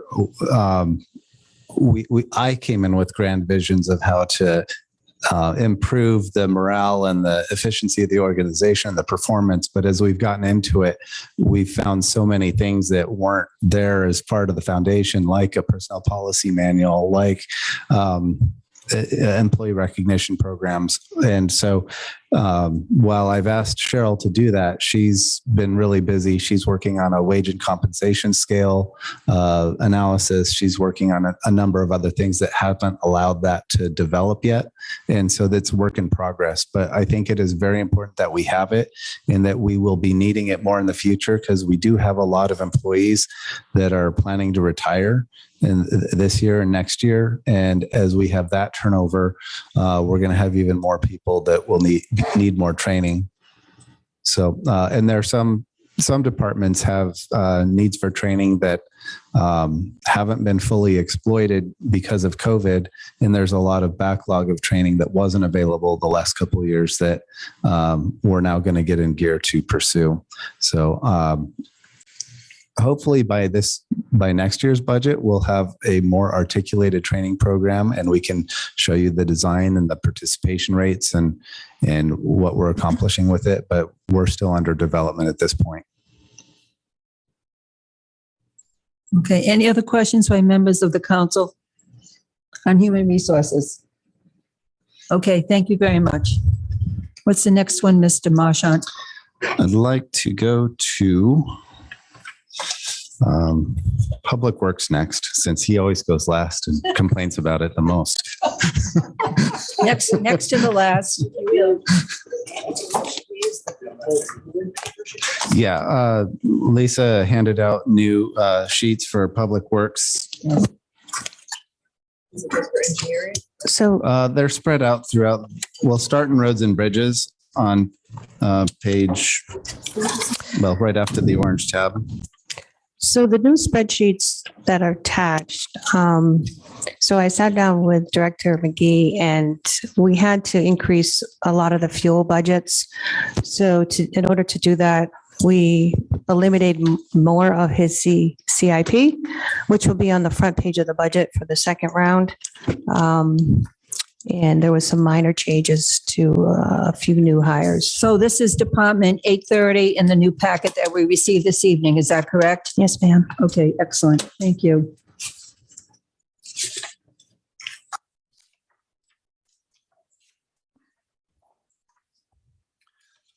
So as Ms. Mills mentioned, the increase in fuel costs necessitated some changes. And some of the things that we have are some minor changes to payroll. The capital leases are open-ended and continuing. I think those were new to the current year budget, and they will carry on. We are not increasing our investment in the lease vehicle program because of the number of vehicles that are not being delivered this year because they're not being built. They're on back order, the chip shortage and those problems. So we want to make sure that we don't overinvest in our lease program before we have the vehicles to know whether or not we're getting that return on investment by retiring the old vehicles. Mr. McGee, we're starting with Roads and Bridges 830. Could you just give us an overall view of what positions you're adding or reducing from your staff for the entire department? Well, 830 is one small, I know it is One division. Yeah, that's why I'm asking the overview question. I would be happy to be adding employees. I'm not adding any employees throughout my department. So this is just basically is on the actual operations itself, not on personnel. Like we discussed in the strategic planning meeting, the public works contingent of employees has not grown for the last 10, 15 years at all. In fact, I think we've lost a position or two, but the number of subdivisions, the number of roads, the number of facilities that they have to maintain has increased in that time without increasing the personnel. So they're doing a very good job. So one of the questions is that you've had some people who have retired. Correct. Have those positions been filled or not? They have. They have been. I have one more position. We're in the process of going through the process of adding people because people have left and we haven't quite got to the bottom, but we will have one position to fill when they continue to bump up from lead operator to operator. I'll have the driver position to fill. Okay. But right now we're full. I just wanted to level set as to where we were with the numbers of positions and what you were doing with people who are retiring. We just replace them. Just replace them. Okay. And just to make sure I'm clear, you are eliminating a general foreman and you're getting an additional working foreman? Correct. Okay. So there's no additional people. Just wanted to make sure I understood the We're just swapping differences that. in Yeah. salaries. Okay. Okay, please continue. Okay. There are a couple items in the division that are of note that I'd like to bring to your attention. One is the stormwater study, which is hopefully to roll into an account for studies and repairs of stormwater as MS4, which is municipal stormwater. Requirements continue to increase. We've utilized that Excuse me, for Scott, what department is that in? 830 830? operations. Oh, the second page. Okay. Okay, thank you. And that's under Operation Stormwater. There's an area there for stormwater study. We utilize those funds to do the study for Tyoke Lake this year. And as we go into more of the rivers and streams and water bodies that we need to study to make sure that we don't have any phosphorus or nitrogen loading, that's what we're looking to continue. So we have an ongoing program for that. We will be working with Director Mills to look at making that a ongoing revenue fund so that that money will stay there dedicated to stormwater studies and for any repairs as we're able to build up that amount over the years. We've also included there for testing services, an amount of $700 to actual test for the Upper Dam Pond program, which we are underway as part of the grant operation. So we're working with that group and looking to do the testing to see if we have any benefit after the first phase is 3/4 of the way completed. So that's going to be an ongoing thing, just to keep testing that water body to make sure that the improvements that we're doing are actually a benefit to the water body. And we've, in the operations for road improvements, we've asked for additional funds of stone, concrete, and pipe for the Westlake drainage program. That's off of Johnson Boulevard. Part of the CIP actually shows for the culverts to be replaced on Johnson Boulevard, but the town is self-performing the other two phases at York Drive and Westlake. So we need the materials to complete that projects. I'm open for any questions that members of the council may have. I'm just curious. I mean, I know that you have a lot of waterways in Coventry, but when you talk about stormwater, are you talking about stormwater on roads or bodies of water? I'm not sure in what area you're doing this work. Right, all throughout town, ma'am. What it is that we try to control. We're controlling stormwater through the Municipal Stormwater Act, and that keeps the water clean through the culverts, the detention ponds, because ultimately they go to the water bodies, whether they be the rivers or the lakes. Right. So we try to get them clean before they get to that point to keep them in a position that they're okay. One of the requirements under the Clean Water Act require that we map and identify every single outlet that goes into every single public body of water, whether it's a stream, a pond, a lake. And just driving down East Shore Drive, there's 3 or 4 different right-of-ways where it's a stormwater management project to try to slow down the water and let more of the sediments that might be washed off of the road settle out before it gets into the lake. And so we don't have that fully mapped out in the town. We don't have a lot of the best management practices of silt socks or drain catch basins that would help improve stormwater. And the testing that Mr. McGee referred to is testing the water quality to see if our waters are still impaired and what level of additional investments we need to make to improve the water quality throughout the town. We have a lot more water than other places I've been in, and I'll say in other places I've been in with less water concerns, the EPA was breathing down the necks a lot harder, and they had to spend a lot more money than what we're looking at here. But it's a very important program, and Mr. McGee is correct. The requirements will grow and become more burdensome over time. Okay. We're trying to be proactive on increasing these BMPs, best management practices, so that the water quality is enhanced in all of these water bodies before we are mandated by EPA or DEM to do those. Okay. And are we hiring consultants to help us do some analysis? I know that we did have a consultant study of our roads. So could you tell us a little bit more about what types of studies we did during this past year and what you're intending to do this coming year?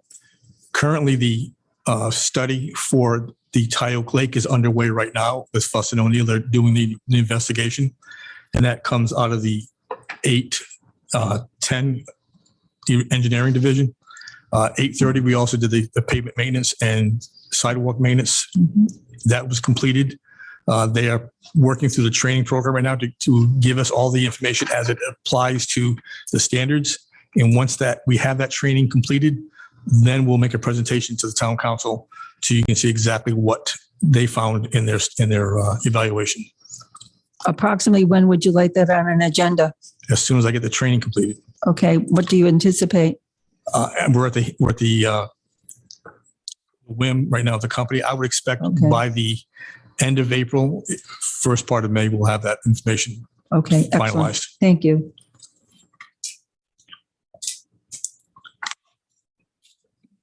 Mr. LeBlanc. Mr. McGee, quick question for you. There's 2 line items. One says capital lease and then dash, but there's nothing after it. And then the next line item is equipment brush chipper. They come to 316,000. Are you seeing those lines? Yeah, one of them is the lease program for the vehicles that we've talked about over the past. And the brush chipper is nothing to do with the lease. That is actually a replacement for a 32-year-old brush chipper that we can't keep going. And we only have one that's in itself 23 years old, but the oldest one is 34 years old. Not arguing how old it is. I was just trying to get a better understanding of the lines. It's not a lease; it's an actual purchase. Okay, so for that second line, and then for the capital lease, so there's no additional vehicle purchases next year. This is just a stream of what we've already purchased this year. The 6 vehicles we got this year are all under that line, and this is our annual payment due. Well, yep. I just wanted to make sure we're not adding any additional, or that was my question at least. So to add to that, it's the additional, the yearly payment that we have on the 7 pieces of equipment that was paid, that we initialized this year. That we signed into contract. Right. Yeah. And then there's the piece of that is enterprise. I'm hoping to try to break this capital lease out a little further for everyone. Would be helpful, time has been a little bit tough. Got it. Thank you. Appreciate it. You're welcome. Okay. Mrs. Lima? Am I wrong in assuming that entire stormwater section can be considered for ARPA reimbursement instead? It would be eligible, yes. Okay. Just wanted to see if that was. If I may, that's also our yearly. We just broke it out specifically this year to show the stormwater, but that's normally part of our operating budget. We need to rebuild catch basins and replace pipe and whatnot. So this is not a one-time thing. This is No, a- yeah, I okay. understand. I Just want to just, make sure we don't lose it next year. yeah, You're up. no, totally get it. I think anytime that we can think about Sure. other funds, we should. But my other question too is if I'm Joe Smith taxpayer and I see road improvements paving and it's blank, am I assuming that's just in CIP instead? I can answer that question. So I get towards the end of the budget and there wasn't enough money, so we end up cutting it because the other numbers were very high in different areas. So the CIP, we're going to put together a schedule, and that will be one of the items you all, the town council, will be able to pick on what you want for construction in progress, or excuse me, capital improvement plan. So we did have to cut it at the very end. So that's why it's not, it'll be on the front. We'll put together a schedule for all the capital improvements, and it's going to be, I guess, a decision by Mr. Marchand and the town council of which ones you want to choose from. Obviously, we can't do everything. So, but the initial run of the budget, it had to be cut. So the context we're working with is this is still a budget under development. And after we get through the presentations this evening and get council input, then I have the next 7 days to bring it back to the council next Monday for the town manager's recommendation. Even at this point, there are a whole number of things that are not settled when it comes to the actuarial analysis, pensions, and some of the revenue numbers. So what you'll get is the best information available for the town manager's recommendation next Monday. But then we'll have another month based on council input in our discussion that evening before the town council will be asked to pass the budget on May 2nd or vote on approving a budget. And so in that 1 month time period, I expect that we may want to have an agenda item to revisit the capital projects, the ARPA funds, and how we ultimately want to finalize the budget that's going to come before the council to approve in May, that we're going to recommend to the voters to approve at the budget referendum. So that's kind of where we're at in the process. I don't want to prejudice anything with these presentations tonight. It's just, this is what we've put together and this is what we're working on and this is where we are today. It'll be a little bit different next Monday. And then by May 2nd, hopefully we'll have a really strong budget recommendation that you're comfortable with. Okay. Questions, Mr. LeBlanc? Just one clarifying question. The residents around Breezy Lake refer to grant monies that we can get from the state, but I know that the town has to put up a certain amount. In-kind services. Exactly. In-kind services. Oh, so it's not actually cash. Correct. Okay, perfect. Thank you. Other questions? Ms. Ludwig? So, Director Mickey, I see that the amount for repairs for street and sidewalk is at 130 versus 80 for last year. I mean, do we even think that's going to make a dent in anything? Or is this just accounting for inflation of what 80,000 in asphalt costed last year? No, $80,000. I finally got it up to 80,000. We weren't even getting 80,000 to repair streets and sidewalks.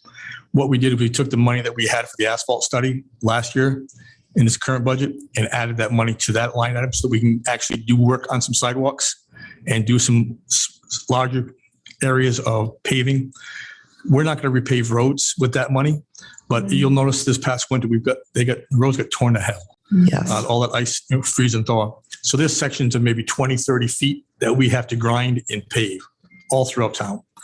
That's what I'm hoping to do something with that and not taking away from an actual paving project that you may decide to fund in the capital improvement, and then we can actually do complete roadways. This is going to be just piecemeal, a little bit more than we've had. I mean, it's almost embarrassing to hear towns like Foster that have over $100,000 to do their roads, and most of their roads are dirt roads. And yet we have, 64 square miles of land, and we have just a pittance to try to keep them going. So, and I think, I can't remember the name of it, but sometime in the last year, we approved some new piece of equipment to help cut down on the amount of asphalt that we waste by having to go back and forth. So it is a godsend. We have, it's a 4-ton asphalt trailer. We put even the cold patch we're able to put in there. It actually keeps it pliable. We don't waste any more asphalt. We can keep it plugged in and keeps it pliable. The next morning they can go right out. I have noticed, just even in my own neighborhood, that if someone calls in and says, hey, there's this big pothole in this area, it does get filled pretty quickly. But in general, I agree with you that there are certain parts of town, for example, the half of Colvin Town that we couldn't get paved. Yep. That it's just down to the dirt.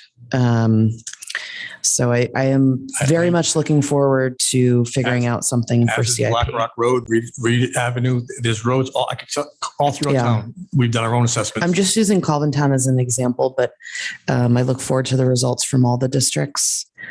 And that road, we stopped there at that point because that's the road that was actually repaved about, I won't say recently, it's about 25 years ago when they put the water line up Colvin Town Road in that area. So that actually got paved. I've been asked if that's the town line where the new road starts. No, that's actually embarrassed to say no. No, that's where the actual prior pavement was done. Yeah. With the new water line.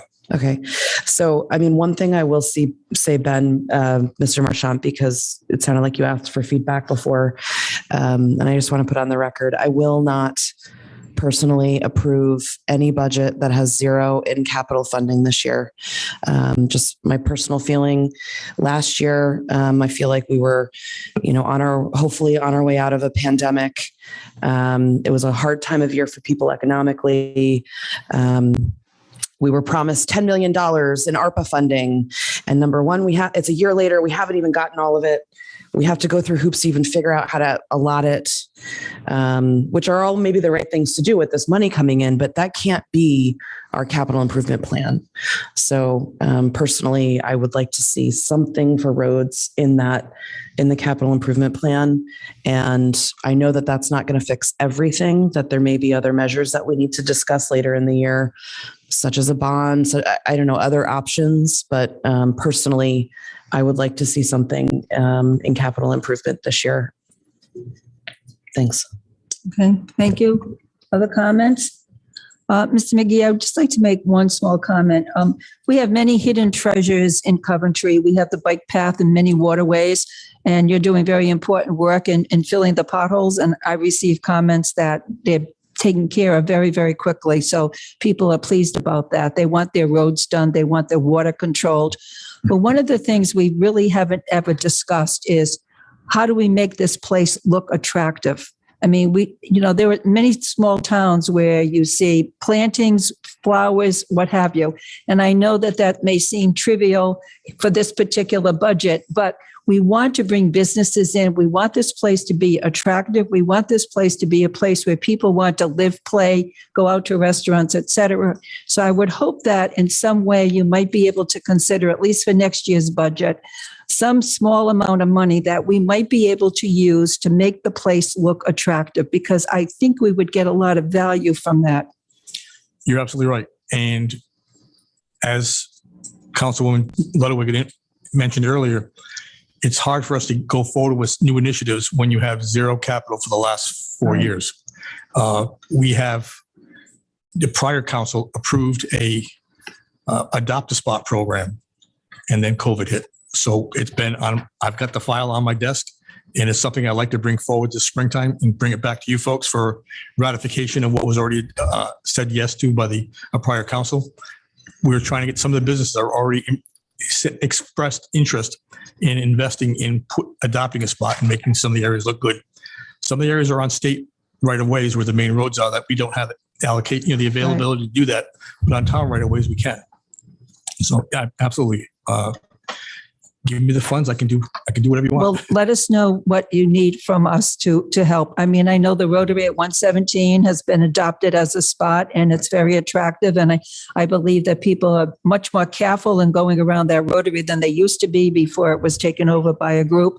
But we do need to think about how we make our place attractive, a place where people want to be and it's a destination. Right now, it's just a place you go from A to B and that's about it. The Adopt a Spot program can do that. Okay. Well, let us know what we can do to help out on that. As soon as I get through this, I'll be happy to come back. Thank you. I would ask the council to think about another option, another way of approaching it because of the limited resources to just do the basic job of public works. When it comes to beautification, I think that really fits well with the narrative that the EDC is having. And even in the EDC, we talked about some of the economic development tools that we are not using in Coventry right now, like a business improvement district, a tax increment financing district, where you would be able to utilize the set aside tax revenues or additional tax revenues for a certain business district where the people in that district would be paying for the planters and the street lighting and anything special that you would do to enhance the beautification of that area. It wouldn't be a town-wide approach, but it could certainly improve certain of our commercial corridors from 117, Sandy Bottom Road, Arnold Road, Tyoke Avenue. When we go down Sandy Bottom Road, I mean, we do have that area where people can get access to the river, which is nice. It's a little grassy area. Thank you. That looks much nicer within the last few years. But on the other side of the road, it looks like a sand pit almost. And we need to think about that. So Sandy Bottom Road, just for your information, as they finish the bridge on the long-term plan on the TIP program, there's going to be some enhancements closing in the wide open access roads, and they're going to be plantings along the side and sidewalks. So that is in the long-term plan, but unfortunately with DOT, it doesn't happen overnight. So that probably won't happen for at least 5 to 8 years from now. 5 to 8 years. Okay. Well, a tulip can grow faster than 5 to 8 years. So maybe we But again, it's a state road, so we can only do what we can. Yeah, I think so. I mean, I know it may sound trivial, but I do believe that the appearance of a place is very important in attracting and keeping people. And it allows people to take pride in their community. And right now, we do have a lot of things that we can take pride in, the bike path, the waterways, et cetera. And these things are kept maintained very well, but we need to do more. So thank you. Absolutely. Is that for roads and bridges? If there's any We other can questions, move on I'm happy to to. answer that. Okay.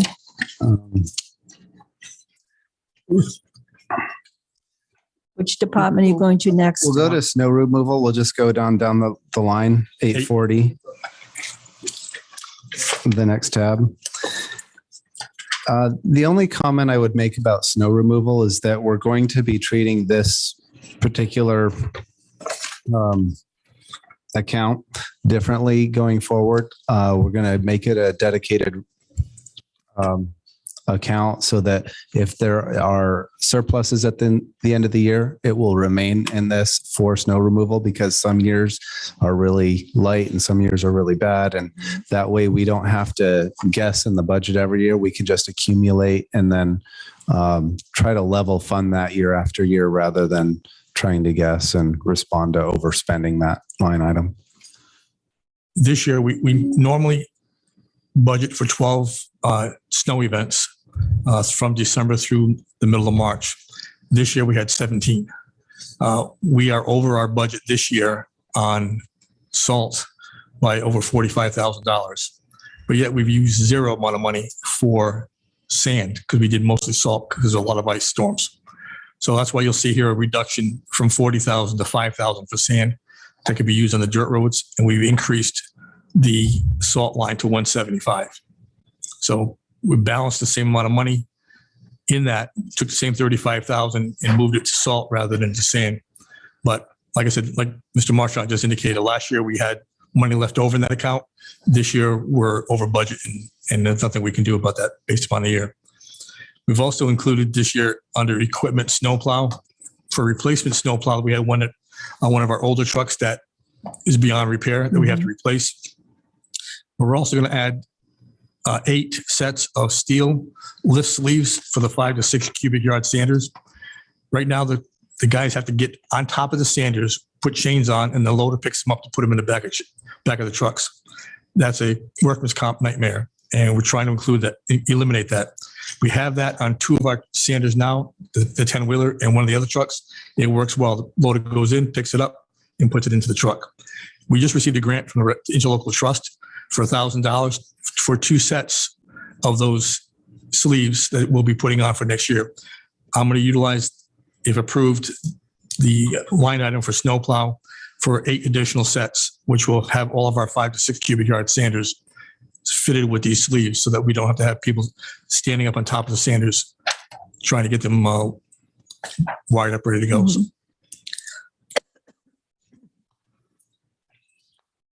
All right. If there's no questions on snowplow, we'll move to building maintenance. I just wanted to make a quick comment. We can do a resolution that the town council can approve for the excess for FY 22 that we're in here now, 21, because the audit's not closed. We can actually assign that and assign it to a reserve because the year is not closed yet because we're still under audit. So all is not lost. So I can drop a resolution if the town council would like that. So would that be for April 4th at the following meeting? So what that would be is for the financial statements, that it's just as good as really expensing 100% of this in our operating. The question was, can we have this resolution on next Monday's meeting or yes, ma'am. The 25th? Okay. Madam Clerk, please make a note of that new agenda item, okay? Thank you. All right. 850 building maintenance. No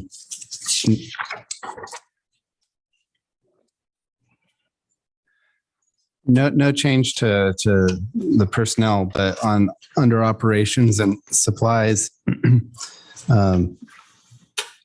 we've had just kind of some fluctuations. We have a mandatory closure to put up fencing. Is that at the landfill? No, that's the fencing at 610 Washington Street. It used to be they call it the yellow house we had to take down. Yeah. DM put a mandatory closure in an area that one of the former planners had notified there was some contaminants.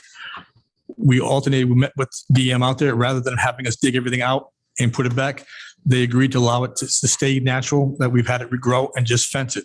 So for a cost of $81.50 as opposed to $50,000, I think it's a good deal. And the only other item we have on here is security monitoring. We had a camera system that was set up around DPW and also caught part of this parking lot here that was substandard. We only had 4 out of the 16 cameras that would work. We've had Cox Communications come in and replace them with high def cameras so that now we can see what's going on and also be able to have a recording if there's any issues that need to be dealt with. And that's the 5844 for the annual monitoring for that. Could you speak to repair and maintenance at Oak Haven and also building and fixed equipment line? Oak Haven, we are responsible for the maintenance of the Oak Haven building, even though 95% of that building is used by the school department. So we separate any bills that come in. Right now, 95% of the bill goes to the school department, and we're responsible for the balance of 5%. I've been trying for several years to get the school department to pay for the whole thing because they're using the building, they're using the grounds, nothing to do with the town. There's 2 classrooms that are left in one corner, and even that gets used most of the time by them. So we're trying to get them to utilize the entire building. They had it, they gave it away because it was too much. We ended up cleaning it up, did all the repairs to it, and now they're back in it, and we're paying for part of the bill. But I mean, Paul, they did give it back to us, right? Oh, they gave it back to us. Yeah. But then they took With it the over expenses. again. Yes. Yeah, and that's part of the decision that was made when the buses were moved over to the annex Mhm. and the new police station was built. They needed a place for the physical plant to go to, and that was the only alternative, was to put up the fabric structure there for a garage, and they utilized the rest of the building for their IT and for all their facilities. But there have been comments by residents about the outside yard and the appearance of that area. What's happening there? Well, Hillary is. Just trying to jump in. So myself, Kevin, the new facilities director for the school department, and Mr. Florio are doing a walkthrough of the property later this week. Because, I know that residents probably aren't supposed to be on that property, but it's very tempting open space to folks. It's a large grassy field. There used to be a playground there, but it was removed. So a lot of kids go there to play football or kick a soccer ball around or ride their bikes. But it can be dangerous because there's railings that have fallen over. There's a lot of weeds. There's trash. There's junk left over from the facilities crew, a lot of wooden pallets, old tires. So the focus of this meeting is really going to be about, number one, there's people who they bought those homes and it used to be a vibrant functioning school. And now it's like kind of a junkyard over there. So that's part of it, is just aesthetically having your backyard not look like that, but also just the maintenance of the property. But I would encourage us to maybe think about opportunities there as well for adding value to residents, whether it's, we think about a shared opportunity with Parks and Rec and the school department, but there's opportunity there to add value. It's just a grass field sitting there that we technically don't encourage residents to use because it houses facilities, equipment, but just throwing that out there. Yeah, when the school, thank you. When the school department took that building over and the fabric structure was installed, physical plant moved their equipment and their trucks over there. And then there were calls from the neighbors already, why are you putting these junks out there? That was the front line for the school department. That wasn't junks. That was, they were actually using those trucks. So unfortunately, there may have been a lack in the transition between Mr. Hill taking over for Mr. Martin, and things haven't been done. But we're happy to make ourselves available to go there and see what school department is willing to add value to that area with us. So. Okay, thank you. And what about the building and fixed equipment line?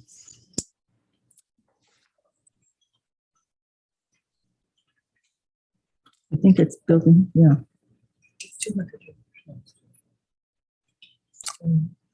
Okay, is that repair and maintenance plant equipment?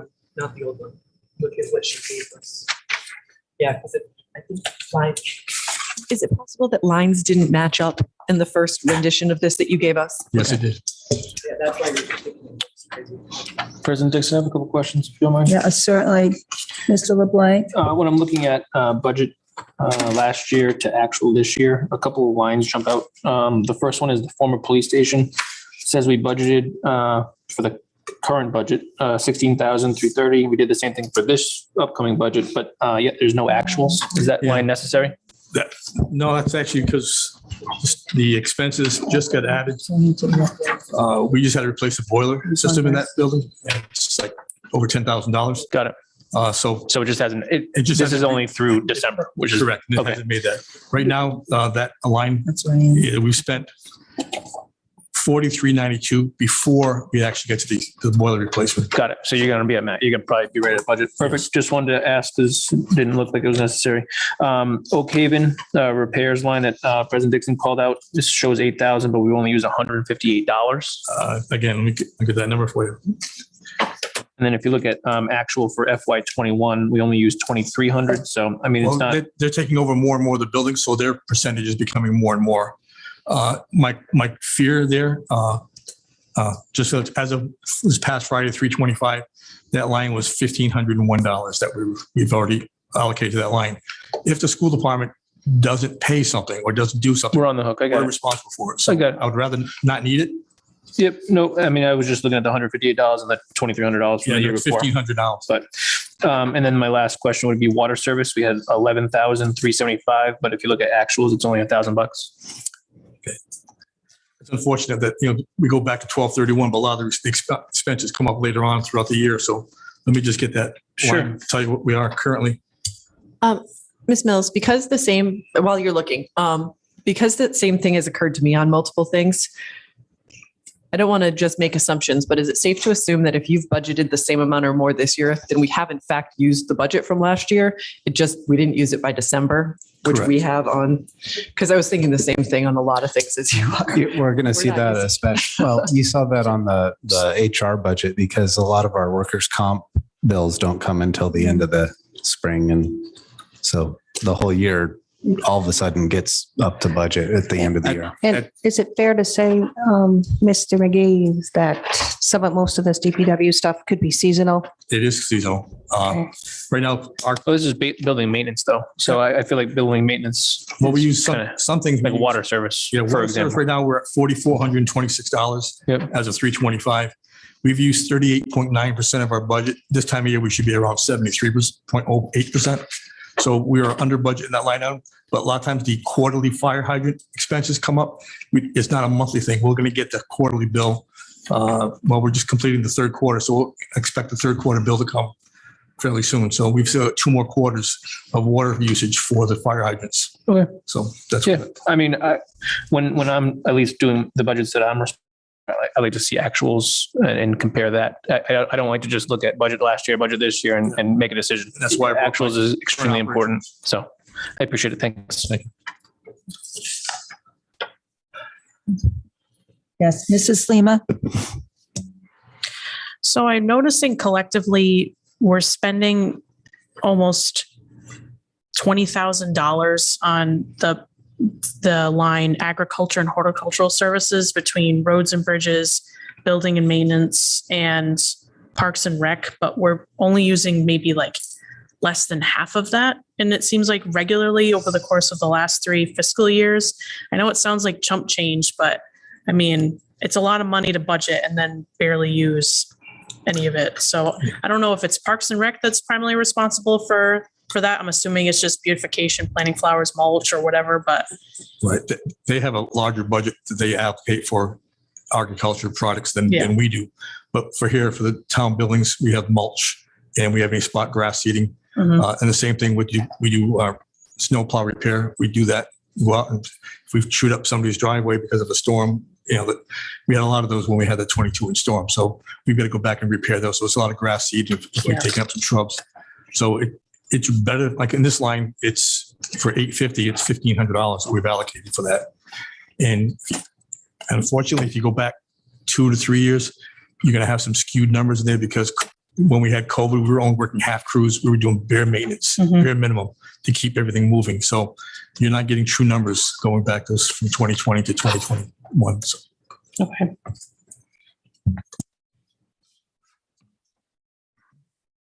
Ms. Ludwig. Director McGee, for the line item that says repairs and maintenance historic building, is that a particular building or just in general? Okay. So I do like that I see an increase in this number. I think we've heard from a number of residents, what is the town doing to make sure that we don't have another Byron Reed situation and, this and that. So my interpretation from the feedback I've gotten from the residents in my district and frankly from even larger is that they do want the town to take care of their properties or our properties. So I know recently we just had the lighting turned on and I think we're working to figure out the water situation at Reed Schoolhouse. We just took care of the lighting today and the water has been turned on. It's seasonal with which the freezing is over with. There was another question from the historical commission about the monument at the former police station. There is no electric, there's no lighting there. So if the council decides they want to put lighting there, there's going to be a substantial cost for a vacant building. So yeah, we can take that one as it comes, but just in general, taking care of our buildings, turning lights on so that people don't vandalize. I mean, those things are smart things to do. I know they're not with us right now, but a thank you to the Historic Preservation Commission for fighting to get those things turned on, and for Town Manager Marchand and Director McGee to actually, be budgeting for these things. It doesn't seem like a lot, but it's going to be way more to fix this later if we don't do simple things like this. On all of our buildings, whether they're historic or not. Yes. Yeah. Thank you. Now, the Historic Commission did advocate putting plexiglass on the windows at the Reed School. Is that in the budget in any way? I'm not aware of that. That didn't bring that to my attention. They didn't bring it to your attention? President Dixon, they have not yet assigned an approximate value to the priority list. That's a next step for them. And then I believe what we're going to do is, I had talked to the chairperson offline, Yes. and I think we're going to ask for a small budget to be put in, like $5,000, similar to this year, for projects not including the upkeep, such as electricity and water and that type of thing. So they need to provide the estimates or get A a budget. exactly. We haven't seen it yet. Right. Thank you, Mr. McGee. You're welcome. If we can move on to refuse collection, 860. There isn't much of a change on this one. This is just carrying forward another year. I have gotten some comments from residents and employees concerned that we are not replacing the trucks or taking an aggressive enough stand. And just for the record, we have discussed it. We're monitoring it. These trucks are very complicated pieces of equipment with lots of moving parts. So the fact that they're down for maintenance so frequently isn't so much a reflection that it's exceeded its useful life. It's just there's a lot of maintenance that goes into these trucks on a regular basis. And we determined that it wasn't prudent to try to begin a replacement program for these trucks in this year's budget because of the other capital improvement concerns we're trying to address in other areas. I have included in the capital improvement budget for future years.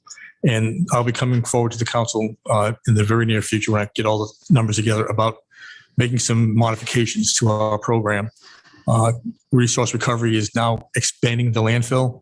So they're taking down their offices and taking down their garages, and they're moving everything. Everything is in flux. The road infrastructure inside is tearing the trucks apart. So we're trying to look at something that we can do to reduce the amount of trucks going up there. And I'll have a presentation for you, hopefully by the end of this month, actually the next couple of weeks. Ms. Ludwig? So is Director McGee, so I know that you had made reference to some of the increased costs at the Johnston landfill, things like that. Is that? That's in the next division. In the next one, okay. And the only thing we added this year was the waste containers. That's for the new homes subdivisions that we have, that we need to purchase additional trash and recycling containers. And that'd be 100 of each, the recycling and the trash. And that's the bare cost for that at today's numbers. Okay. We have some inventory, but we just had to replace some of the sizes of recycling and the trash containers. So as we're growing, we have to provide that to the new residents. So one of the things that maybe relates to Ben, your Manager Marchant, some of your comments before in terms of the useful life of the trucks. It's my understanding that we have 4 or so general routes in town for recycling, and I guess 4 or so in town for 8. An 8 total, or no? We have 8 routes.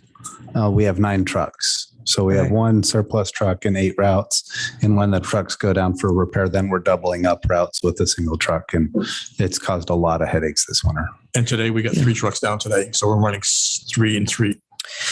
So I don't know if we need to possibly think about it for this budget, but how do we maybe allot some funding for like a rental truck or something so that you can get those 3 trucks fixed and back out as soon as possible without delaying service to, route 3 or 4 or whatever?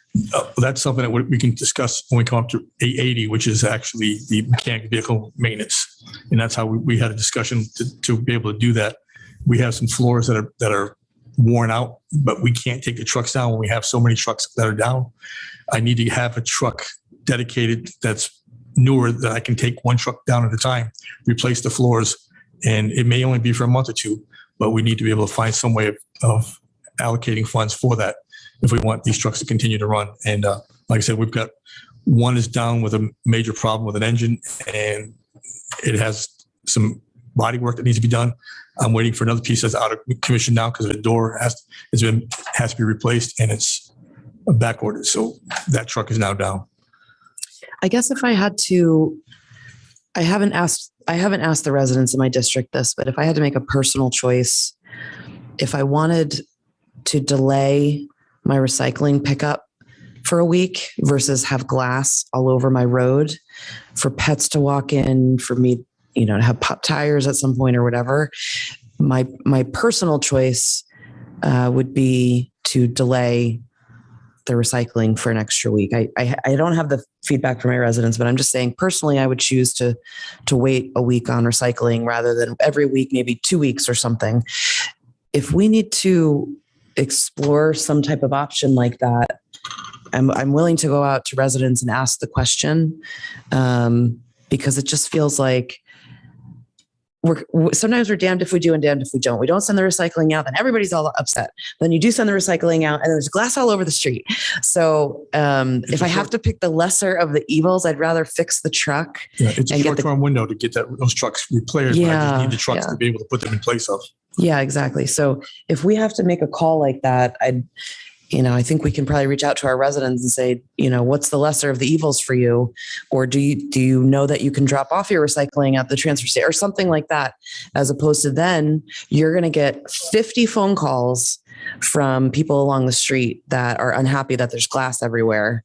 And then you're going to have to send the street sweeper if it's working. And then so I'm just saying, I want to throw out some options like that because it's really hard to just say, oh, we'll just have to budget for it. Like there has to be something we can do in the short term. I don't understand this glass everywhere on the streets. So we were just talking about the vehicles being in the shop. So for example, having holes in the bottom of the truck. Yeah. So every time, for example, on the route of like Teakwood and over near my neighborhood, not every time, a recent time, it drops glass all over the street. At every time it stops, the truck stops to pick up a new container, and it spews glass all over. And then it goes to the next one, and it spews glass all over. I'm surprised I have not heard about this. It seems to be just in Mr. Ludwig's district. I know.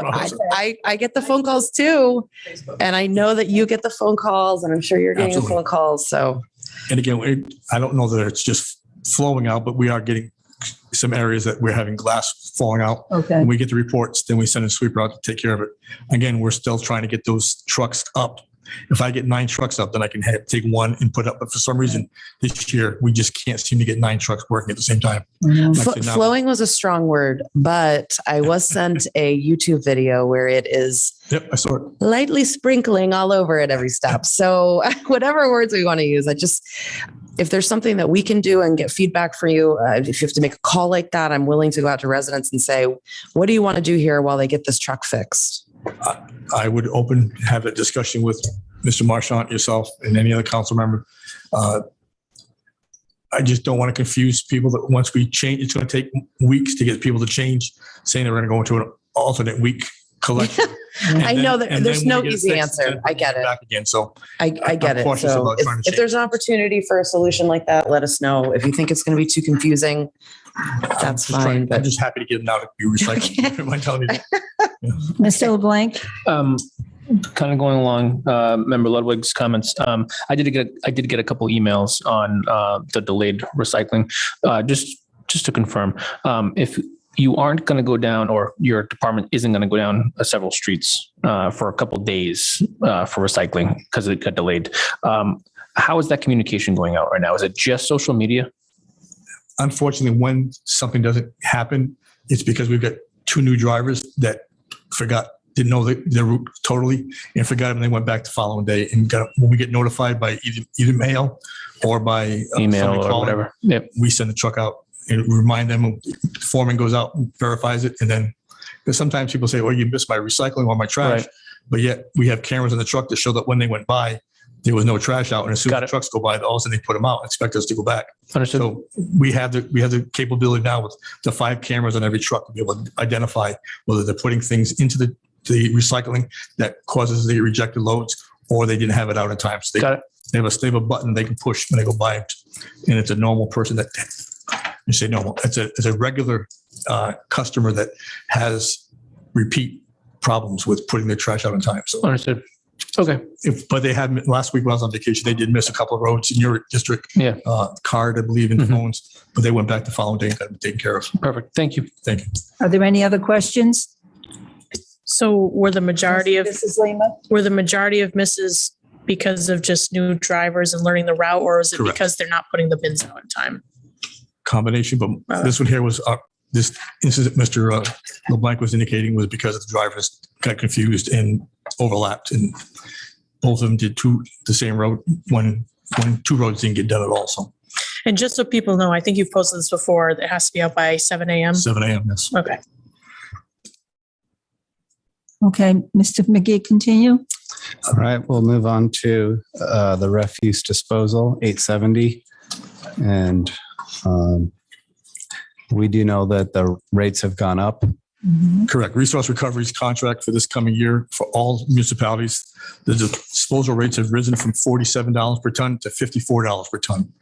That's $7 a ton times the 12,235 tons that we generate each year, for a total of $85,645, which is exactly the amount which we're asking for the increase to cover that cost.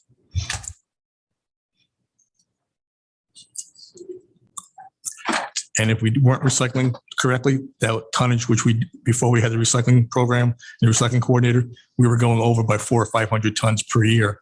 We've now not gone over our cap, our allocated cap. Good. Because when we go over that amount, now it goes up to $98 a ton.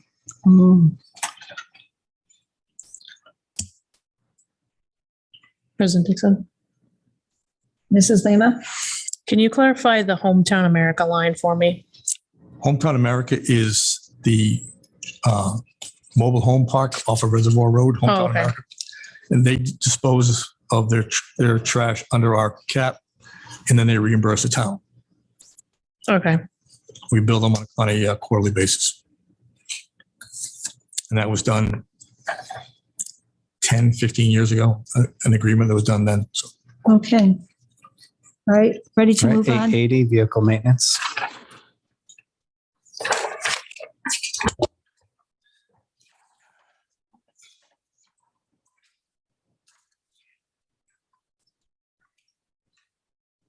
Mr. McGee, do you want to call out the highlights of this one? there's quite a few highlights in this one. So Yeah. I'll start with freight and demurrage, which is the cost of getting parts shipped to us. We've increased that line because we're already over budget now, and we're all just completing our third quarter. Trucking costs are skyrocketing. Maintenance of communication equipment, we have a slight change in that because we're moving from a radio system that we have that's a low band and a partial high band, looking at going to a push to talk cell phone for all the drivers, so that now everybody, if they're out of the trucks, they can have the push to talk phone with them rather than being in the truck. That's a one-time extra expense, and then it'll be back to the $10,000 per year. Chemicals have gone up costs, and those chemicals include hydraulic oil, diesel emission fluid, they call DEF fluid, lube and oil. Repair for sanitation, the sanitation parts have gone up 20,000. We're already over the 100,000 this year, and I don't see it coming down. It's going to continue to rise until we make some of those fundamental changes to how we operate. Vehicle fuel, we've actually asked for an increase of 15%. We are already over budget on our fuel line because nobody expected to be at where we were when we did the budget at $2.75 that where we are now. And hopefully it's going to stabilize and come down, but we can't plan on that. So we're asking for a 15% increase, about just under 35,000. If we don't need it, we won't do it. Tire expenses going up. Most of those are coming from overseas, and when they do, those have been tied up in the container boxes, as you're aware of, and the prices on shipping those have gone up also. We have some newer trucks, so we're on the automobiles and trucks, so the lease, so we're able to reduce that line in half from 4,000 to 2,000. Truck repairs, we kept the same. Towing services, because we've had so many breakdowns, we're already over budget on our towing services this year also. So we've asked to increase that slightly from 3,500 to 5,000. We've got two items here, the Rhode Island DEM fuel upgrades. We have a mandated fuel requirement for spill containment for our fuel station. To make those changes, it's going to be $54,000. That means we have to tear up the island, putting in the new piping, spill containment, and then re-concreting it. Also, I'm proposing that we install a DEF station, which is diesel emission fluids, at the pump. This will allow the exterior fill area and free up one of our interior bays.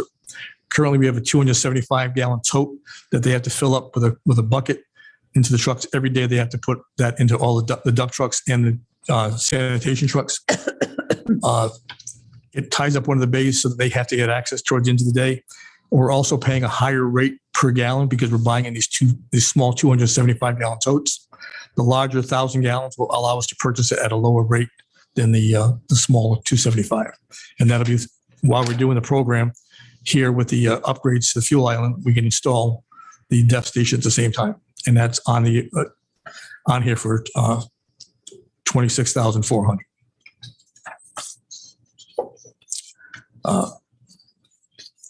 I think that's highlights of all the increases. Most of our increases in our department have been in vehicle maintenance.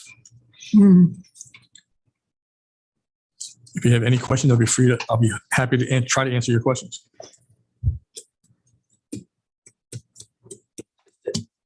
Just to clarify, the ride-in fuel upgrades are mandates? That's a mandate, yes. Yeah. I've got a letter on my desk saying, don't forget, you have to have them done by a certain date. So, Any other questions for Mr. McGee? Okay, if not, then we'll jump to the last section, 810 engineering. Next tab. Quick question. Yes, Mr. LeBlanc? At least on the page that I'm looking at for vehicle maintenance, and maybe it's just me and getting late, but I just see it starts with operations. It comes to a total of 739,000, and then the total is 1.1 million. That includes the payroll. Looking at the new spreadsheet. So yeah, there's a sheet before that with payroll. Oh, okay. Some added together. Yeah, that's 400. Got it. I only had that one on this. I thought. Okay. I think the first sheet's the same as the original book, pretty much. Is that why? It's not exactly. No, you should have it. It's not exactly. There is a new In the handout sheet. that we received, you have to replace some of the sheets and not all of them. Got it. Okay. Thank you. Do you have a question you'd like to ask? Okay, fine. 810, the next tab, engineering.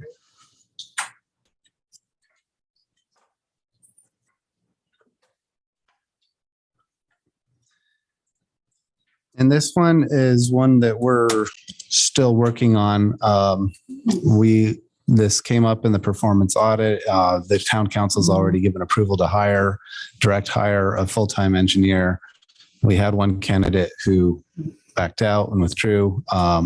We're collecting resumes at this time, and we're also going to branch out our search criteria to maybe look at a headhunting firm or staffing agency that can help find someone to get in the position so that we can get full-time value out of the expense. But the engineer does a lot of our programming for water quality, site inspections, and there's still other engineering services that we need to contract out, even when you have an engineer on staff.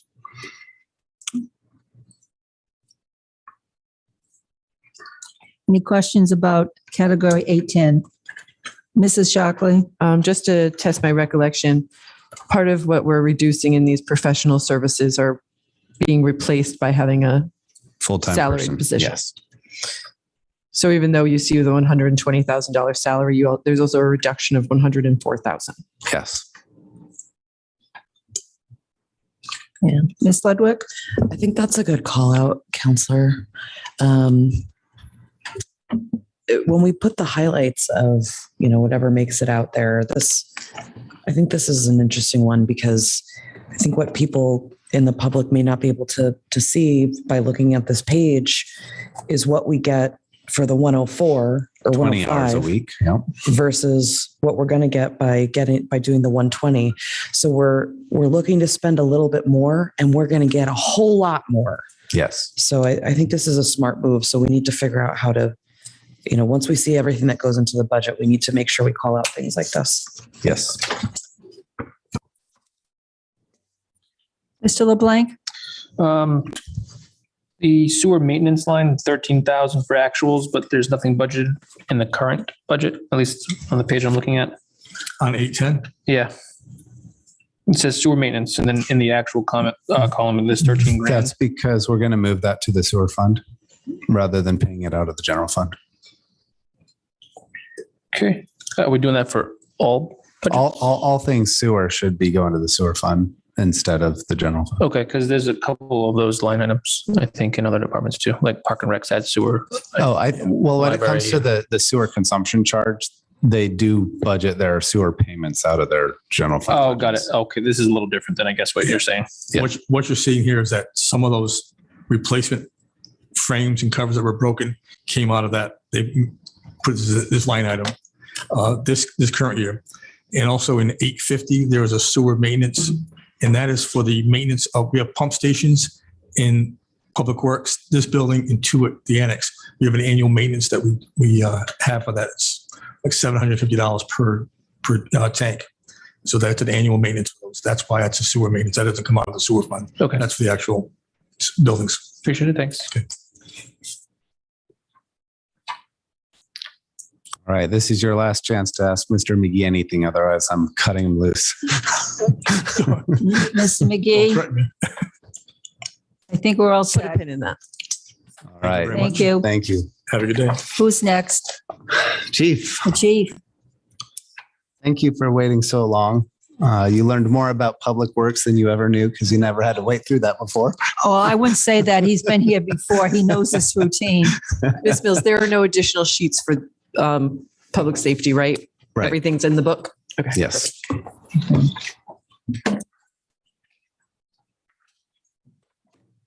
It's hot and cold in here, doesn't it? Wait a minute. Looks like it's good. Yep. Loop 710. That's just the next tab.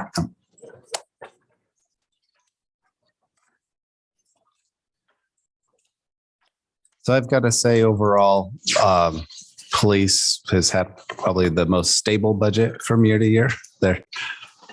They're pretty much on point for what they're doing, where they need to be. So you won't see a lot of changes.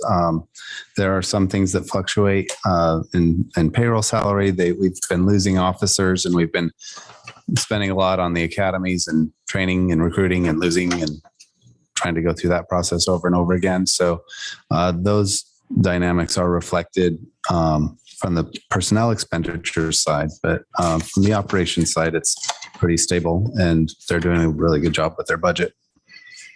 Chief, would you like to walk us through any highlights? Sure. Good night, Mr. McGee. So as you said with the payroll, majority of those increases or decreases up top will be like step increases or new recruits that would start at a lower level and we lost them, made it higher, and then the next one moves up. And so as far as that's majority of the overtime. We did ask for an increase in our overtime. Actually, I can start with vacation first. Vacation replacements. What those are is if there's an officer out on vacation, the officers can take that as a straight time as a savings to the town. But as of right now, with the manpower and everything we have, it ends up being an overtime issue for those things. So that's why we asked for an increase in the vacation line item.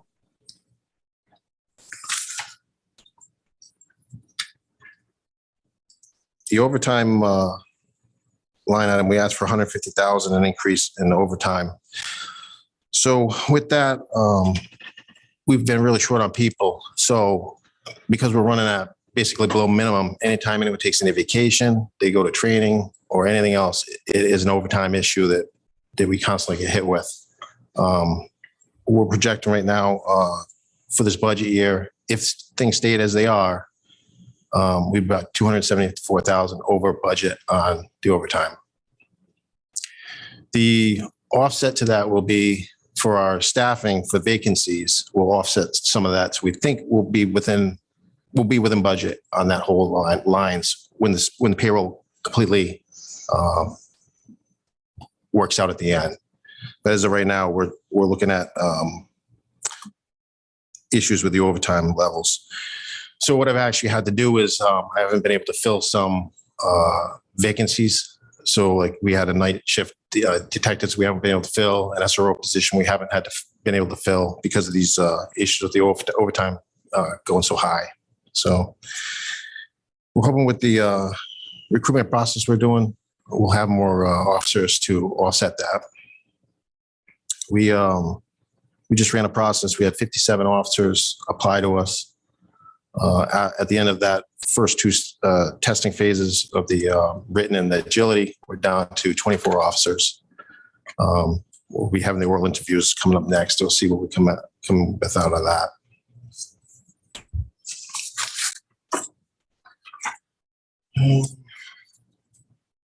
And how many positions are you trying to fill? You've got 57 applied, 22 got through the first phase. So how many are you looking for? So our vacancies we currently have, as of today, we lost another officer.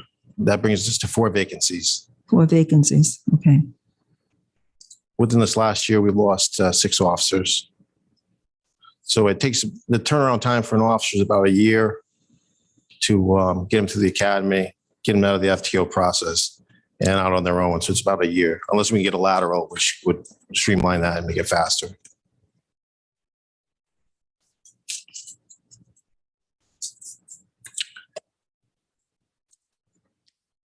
Okay. Questions by any members of the council for the chief? Oh, Mrs. Shockley?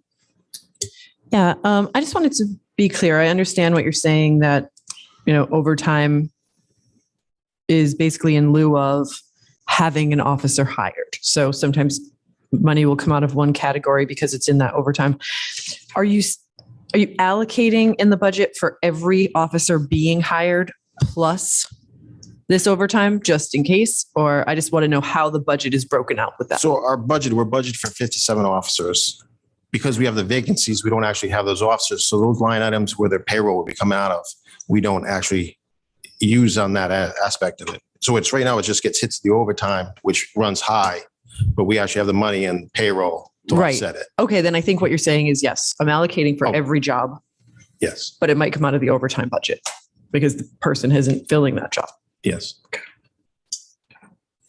I just want to make sure that we're prepared financially if we do hire people, which is what we hope yes, we to are. do. Yes. Okay. Additional questions? Next page, any questions about the operations for 710? So is sewer service staying in or going out? It's going to stay in because of the pump station. This is operating the building, not paying for sewers.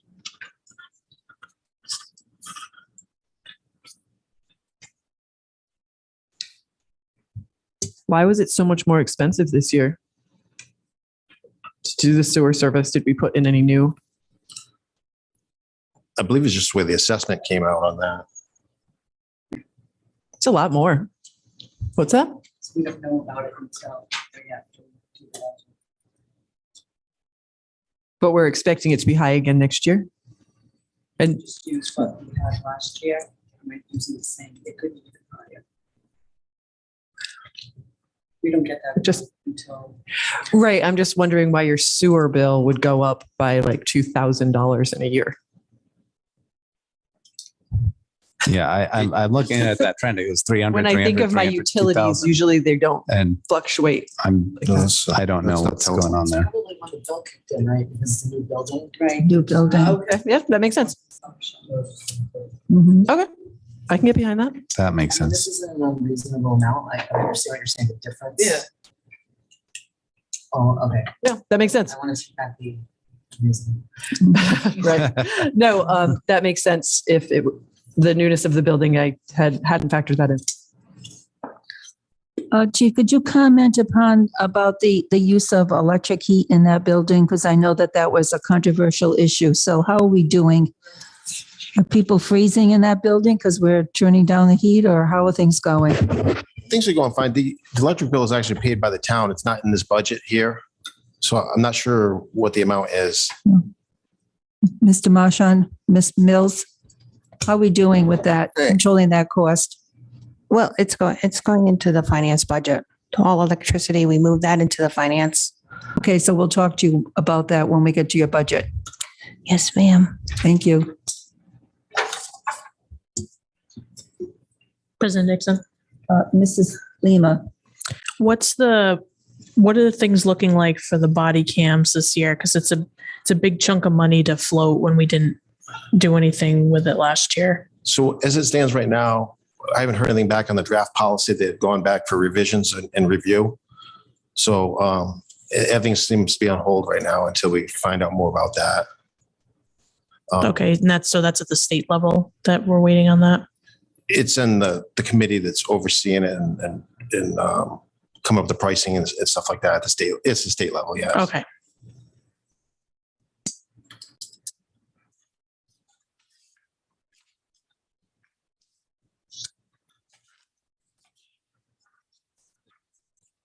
One more question, if I may. Mrs. Lima? Can you talk about repair and maintenance computers that went up by over 20,000? What the plan is there? Yes. So with that, we're getting a new firewall. We're upgrading the firewall for that. It also,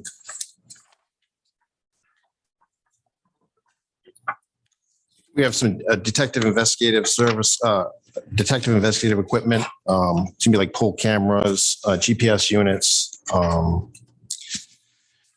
We have accident recon software that we have to, the new software that we're using for the drone and stuff that we have for accident recon. Has to do with other computer like hardware and stuff that we purchase. The live scan, not live scan, but IMC, the yearly support went up this year as it does every year. We also have software, Cellbrite, which goes into phones and cracks the phones and gets the data from them. That went up. And we also have service agreements that are no longer being covered, so we'd have to pick up those.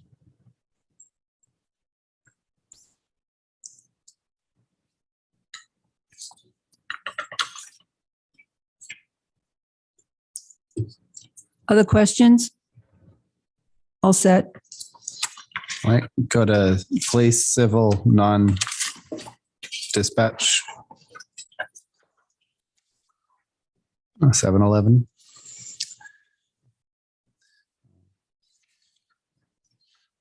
This is basically your internal staff that are civilians, and it's just the salaries. There's no operations associated with them. So continue on to 7-12.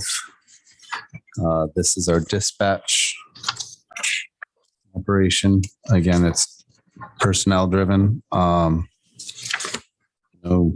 supplies associated. 720, animal control, moving right along.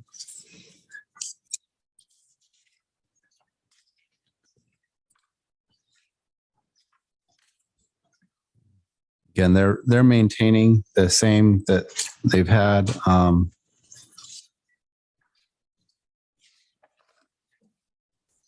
No major swings or changes in this budget.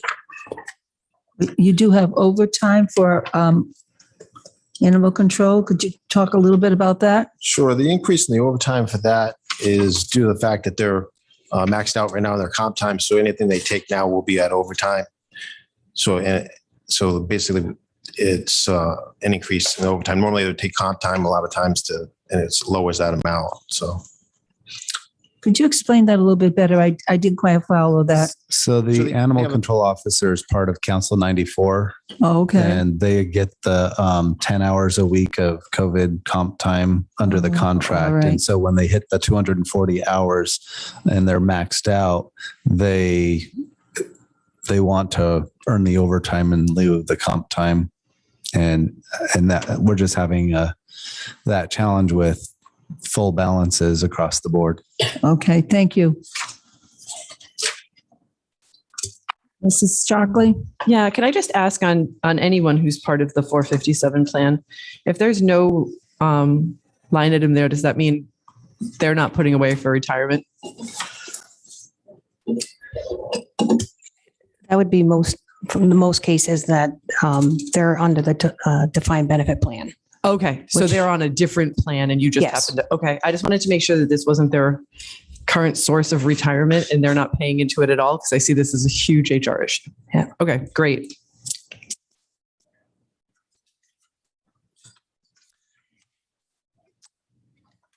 Ready to move to emergency management, 750.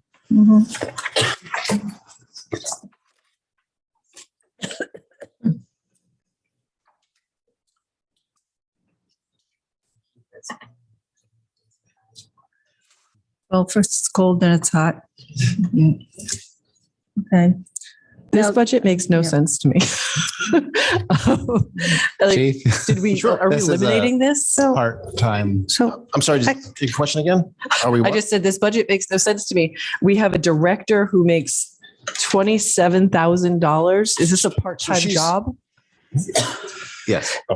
do you want to explain that, how she's partly paid through the grant? We tried to, for presentation purposes, for transparency, we just grossed it up, and the 12.5 is going through a special revenue fund and it's paid through a grant. So we just wanted to show in totality. So we only pay for.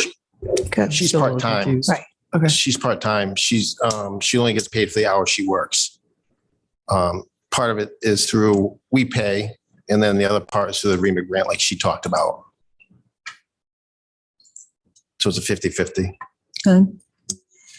President Dixon. Mrs. Lima?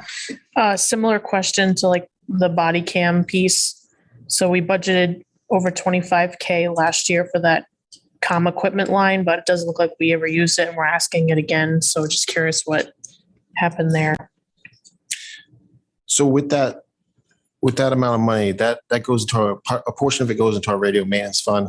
The fire departments contribute together $2,500 per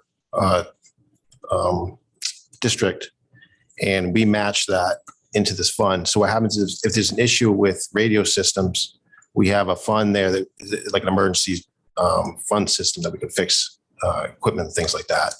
A lot of that money was drained when we moved over to the new police station. So with that, that's we had asked for an increase also to get that fund up higher. Right. And the reason was, she was just saying with in June, we do the journal entry. So it's at the end of the budget year. Okay. It doesn't happen up until then. So that's why it looks like it's there. So it's kind of like a contingency for that equipment. Yes. Okay. For the EMA.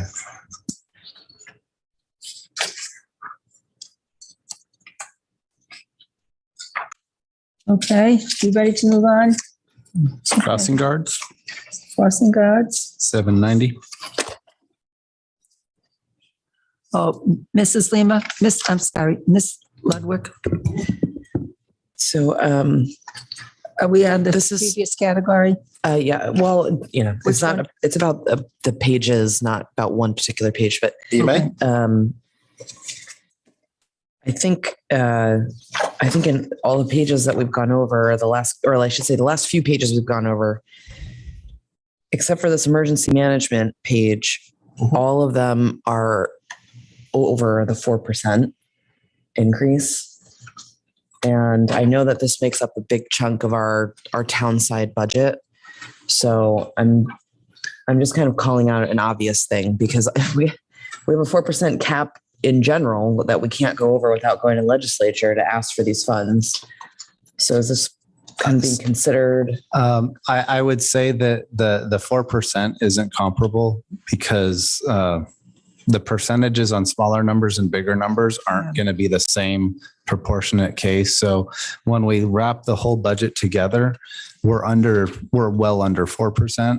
Okay. So you're just seeing variations from line item. I understand the percentages that, smaller and bigger items, but when it's over 4% on every page, then that's why I'm just like, okay, how are we going to do this? Right. So, Stay tuned till Monday. That's right.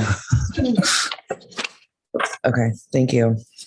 And I think that's one of the other challenges is we're facing real inflation, and the real cost of goods and services and contractual increases are going up faster than 4%.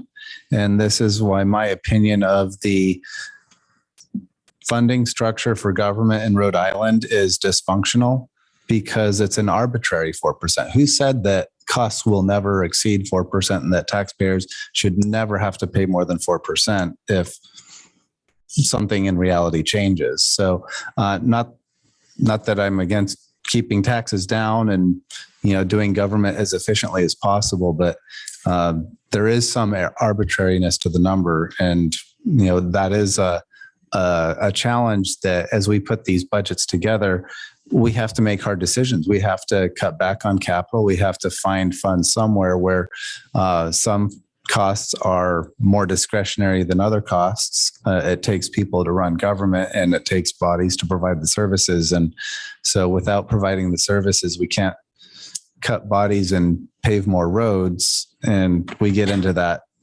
real challenge and dilemma.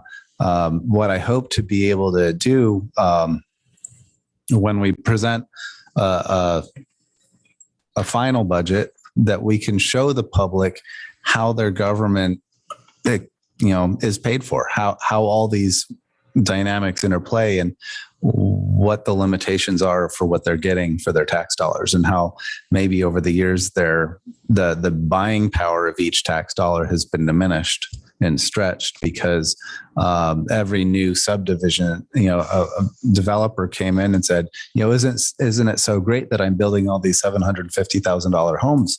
And I said, no, it really doesn't matter, because we get rolled back to last year's budget plus 4%. And now we have to provide trash and snow removal and all these other services to a whole new development that we didn't have to before, and the taxes aren't enough to cover it. So there's a rub that people don't understand, don't think about. It doesn't make sense. That's why we have the request before the legislature to consider the max cap levy to go to change. But yeah, I think it's a really good point. It's very astute, but when we're building these budgets, there's those constraints that we're seeing as we build the budget as well. And so where you see the 4% on a lot of the personnel pages where we don't have as much control over these costs, we're taking it out of supplies and capital and other places. Okay, ready to move on? Crossing guards, 790. Crossing guards. There, we got it under 4%. Sorry. These are part-time. Robbing Peter to pay Paul. That's right. That's what they call take it out on the poor part-time people who are protecting our children. Now,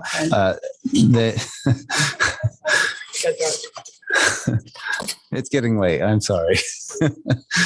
But we still have Miss Lisa to do too. So absolutely. I don't have any comments really on crossing guards or the town sergeant. These are part-time positions.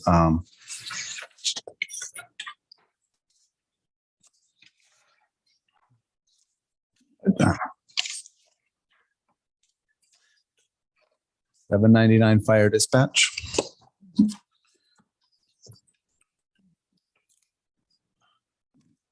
This is the service that we pay was it Hopkins Hill or Hopkins Hill, yeah. Frank Brown oversees it. Yeah. To provide fire dispatch services.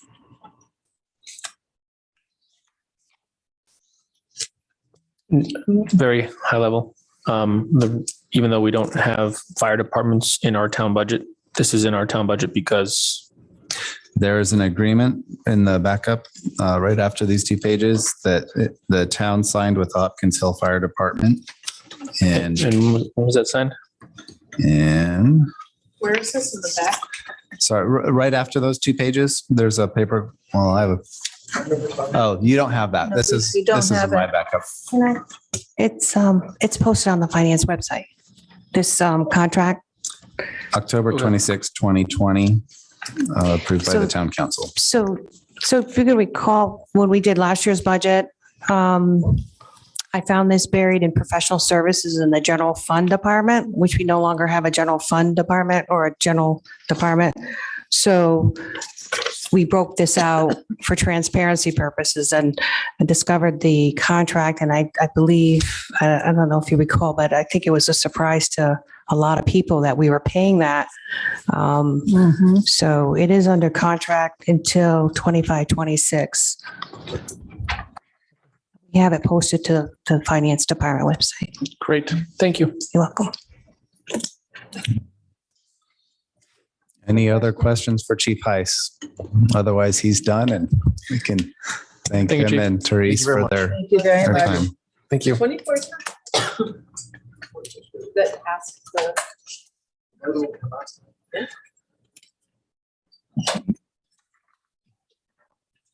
All right.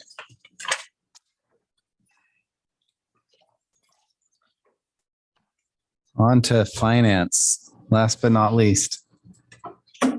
610, tab 610 is under general government. Under the red tab. Can I just point out, I feel like sometimes if a line item didn't exist the year before, then when we add it into the budget, for instance, the deputy finance director, it gives it a 0% change, which might just be skewing our blue number at the bottom. It's happened on a few different, Well, it won't change the number on the bottom because the bottom doesn't, on the percentages will not be how added. does that come from the bottom line? Yeah, you won't add them Gotcha. up. You will just take the the numerator or the Perfect. As denominator. long as it doesn't impact that, then. Yeah. Yeah, the percentages are calculated across, not up. For and every down. line, including the totals. Do you want to speak to this, Mr. Marchant? Or do you want me to? Well, To talk about the positions and. yeah, so we've discussed recently the need for a deputy finance director. It was called out in the performance audit. The town council has given approval to seek to fill that position. So far in the first week, we've been very disappointed with the trickle of applicants. Really? Almost none. And so we're going to be exploring again professional placement firms like Robert Half or similar companies to help try to get people in now. We are so grateful to have our deputy treasurer back today, put her right to work, and there's a lot to do, but we're kind of behind schedule and behind the eight ball. So there's a lot to be done. That accounts for the major increase in salaries commensurate with the recommendations of the performance audit. But the rest of the operations have been adjusted as we kind of get a better handle on the operating expenses of the department. Under operations, you can see the electrical line is for all town buildings. That would include the Reed Schoolhouse and Summit and the library and Public Works, the annex, the old police station, the new police station. So where it says electric, that is the electric bill for the whole town, Yes. basically? Yes. Telephone too. Yes. It's not just those 12 ladies in the building here. Mrs. Lima? So should I assume that the ask for the new finance software is going to be in the capital and not here? Because I know you've been talking about the town needs to move over. Yeah.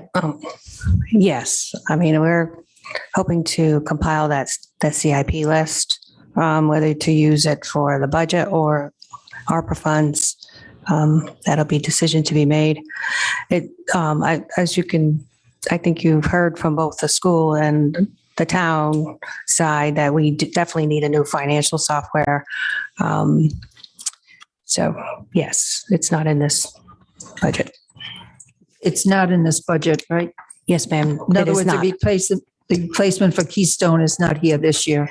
No, it would be in the IT budget once we do receive it. I mean, that we haven't got to that point as far as I have a pretty good idea what it's going to cost, but we do not have it in the IT budget. I think it's one of those things that it's either CIP or it's ARPA funds.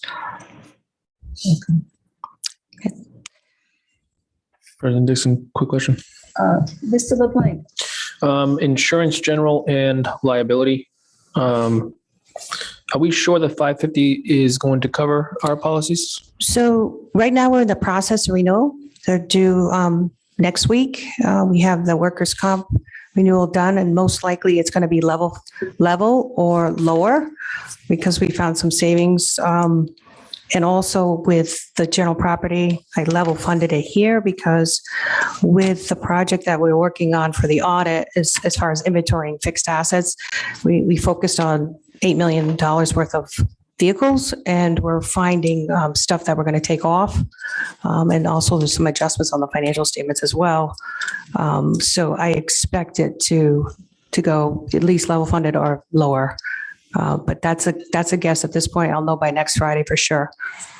Okay. Yeah, because when I look at FY 20 and 21, we were at like 630-ish. And I think this is the value that you're getting out of a finance director who's Right. paying attention to the details and cleaning up a lot of the stuff that was just, right. There's a number of things we've been paying for vehicles and in their insurance and their registration that have already gone to the scrapyard or something. We did a physical inventory, took pictures of VIN numbers, vehicles, and license plates to make sure that what we have on our list matches what we have on the insurance list. And as we cull through that, that's just an example of how we think we can reduce our insured costs because we're actually overinsured. Right. And I did a little bit of it last year in March when I came late. I did send a list out to the department heads and they had removed some of them, but with the physical inventory and more fine tuning, and actually, like Mr. Marchand said, we had someone go out and take a picture of VIN number. We have some unique things, some prizes. But overall, I think we're going to even have more savings. Great. Savings is a good thing. Yes. Thank I mean, we have some stuff on there that was, well, we don't need to get into it. Never mind. Sorry. Appreciate it. Thank you for the insight. Okay. Other questions on finance? Category 610? All right. All set? Okay.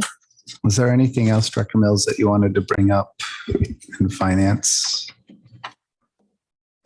It's just one reduction in professional services. Yes. I really don't believe we'll need those. I mean, we've broken out the professionals. I think there's other things that they used that for in the past, but since we've broken out auditing and actuary services and HR, we reduced that by 35,000. I don't believe we'll need it here. Good. Thank you. Okay, all set for the budget, Mr. LeBlanc? This is kind of an overall question.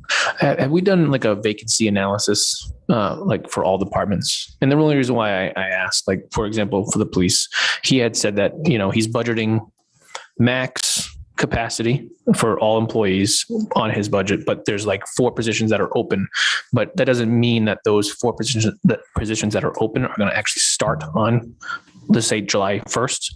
So there's increased cost in the budget that potentially might not actually be incurred. And if we do a vacancy analysis, we might actually have some savings there. And I know it can go either way because they could get employed and they couldn't, but I think you understand my question. It's a good question because we're playing the float.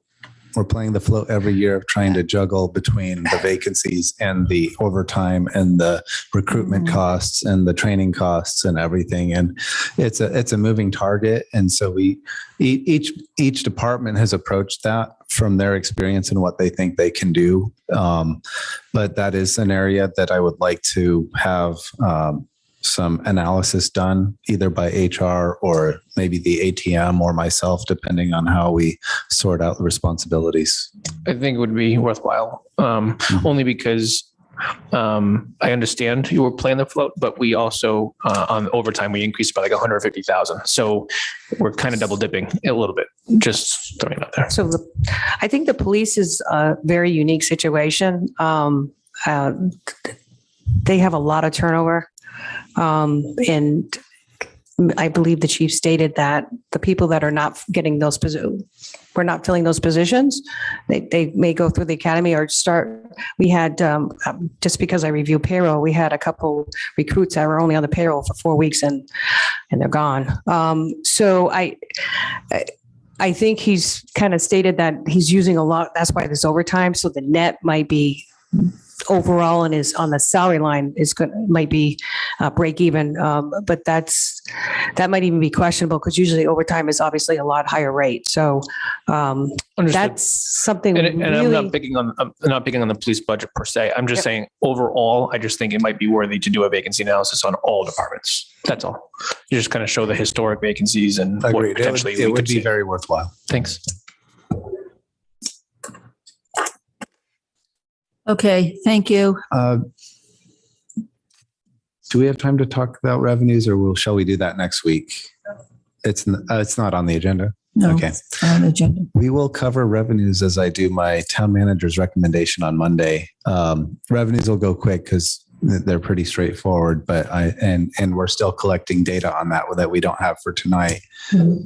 Do you want me to talk about the motor vehicle? So we still have the biggest driver for the revenue. I mean, obviously it's real estate taxes, but a certain percentage, whatever the town council deems you want the tax rate to increase for the general property taxes is we don't need the appraised values right now. And they're still working on them right now, but the motor vehicle is the biggest thing in question because the state has not approved of what they are formally going. I have two different sets of numbers and they ranged greatly on what they're going to reimburse the town from. So if we don't get X from the state, then we're going to be a little bit higher in motor vehicles, but yet motor vehicles is not supposed to go higher for the town. So we're at a little flux right now. And I talked to the tax assessor and she stated that she's probably going to be try to get me involved because then put some pressure on the state to get whatever they have to get passed to approve what they're going to reimburse these towns for motor vehicles. It seems to be somewhat in the flux, which is, it is the biggest, believe it or not, it's the most variable component of our budget because real estate taxes is really going to raise it 3%, 3.5%, but the motor vehicles on where we're going to get it makes a big difference in totality because we're not supposed to go up on our motor vehicle taxes. And they're also having difficulties with the software. So the values, when I got the preliminary numbers, were off a lot. So there's a lot of factors right now why we don't have that firm number.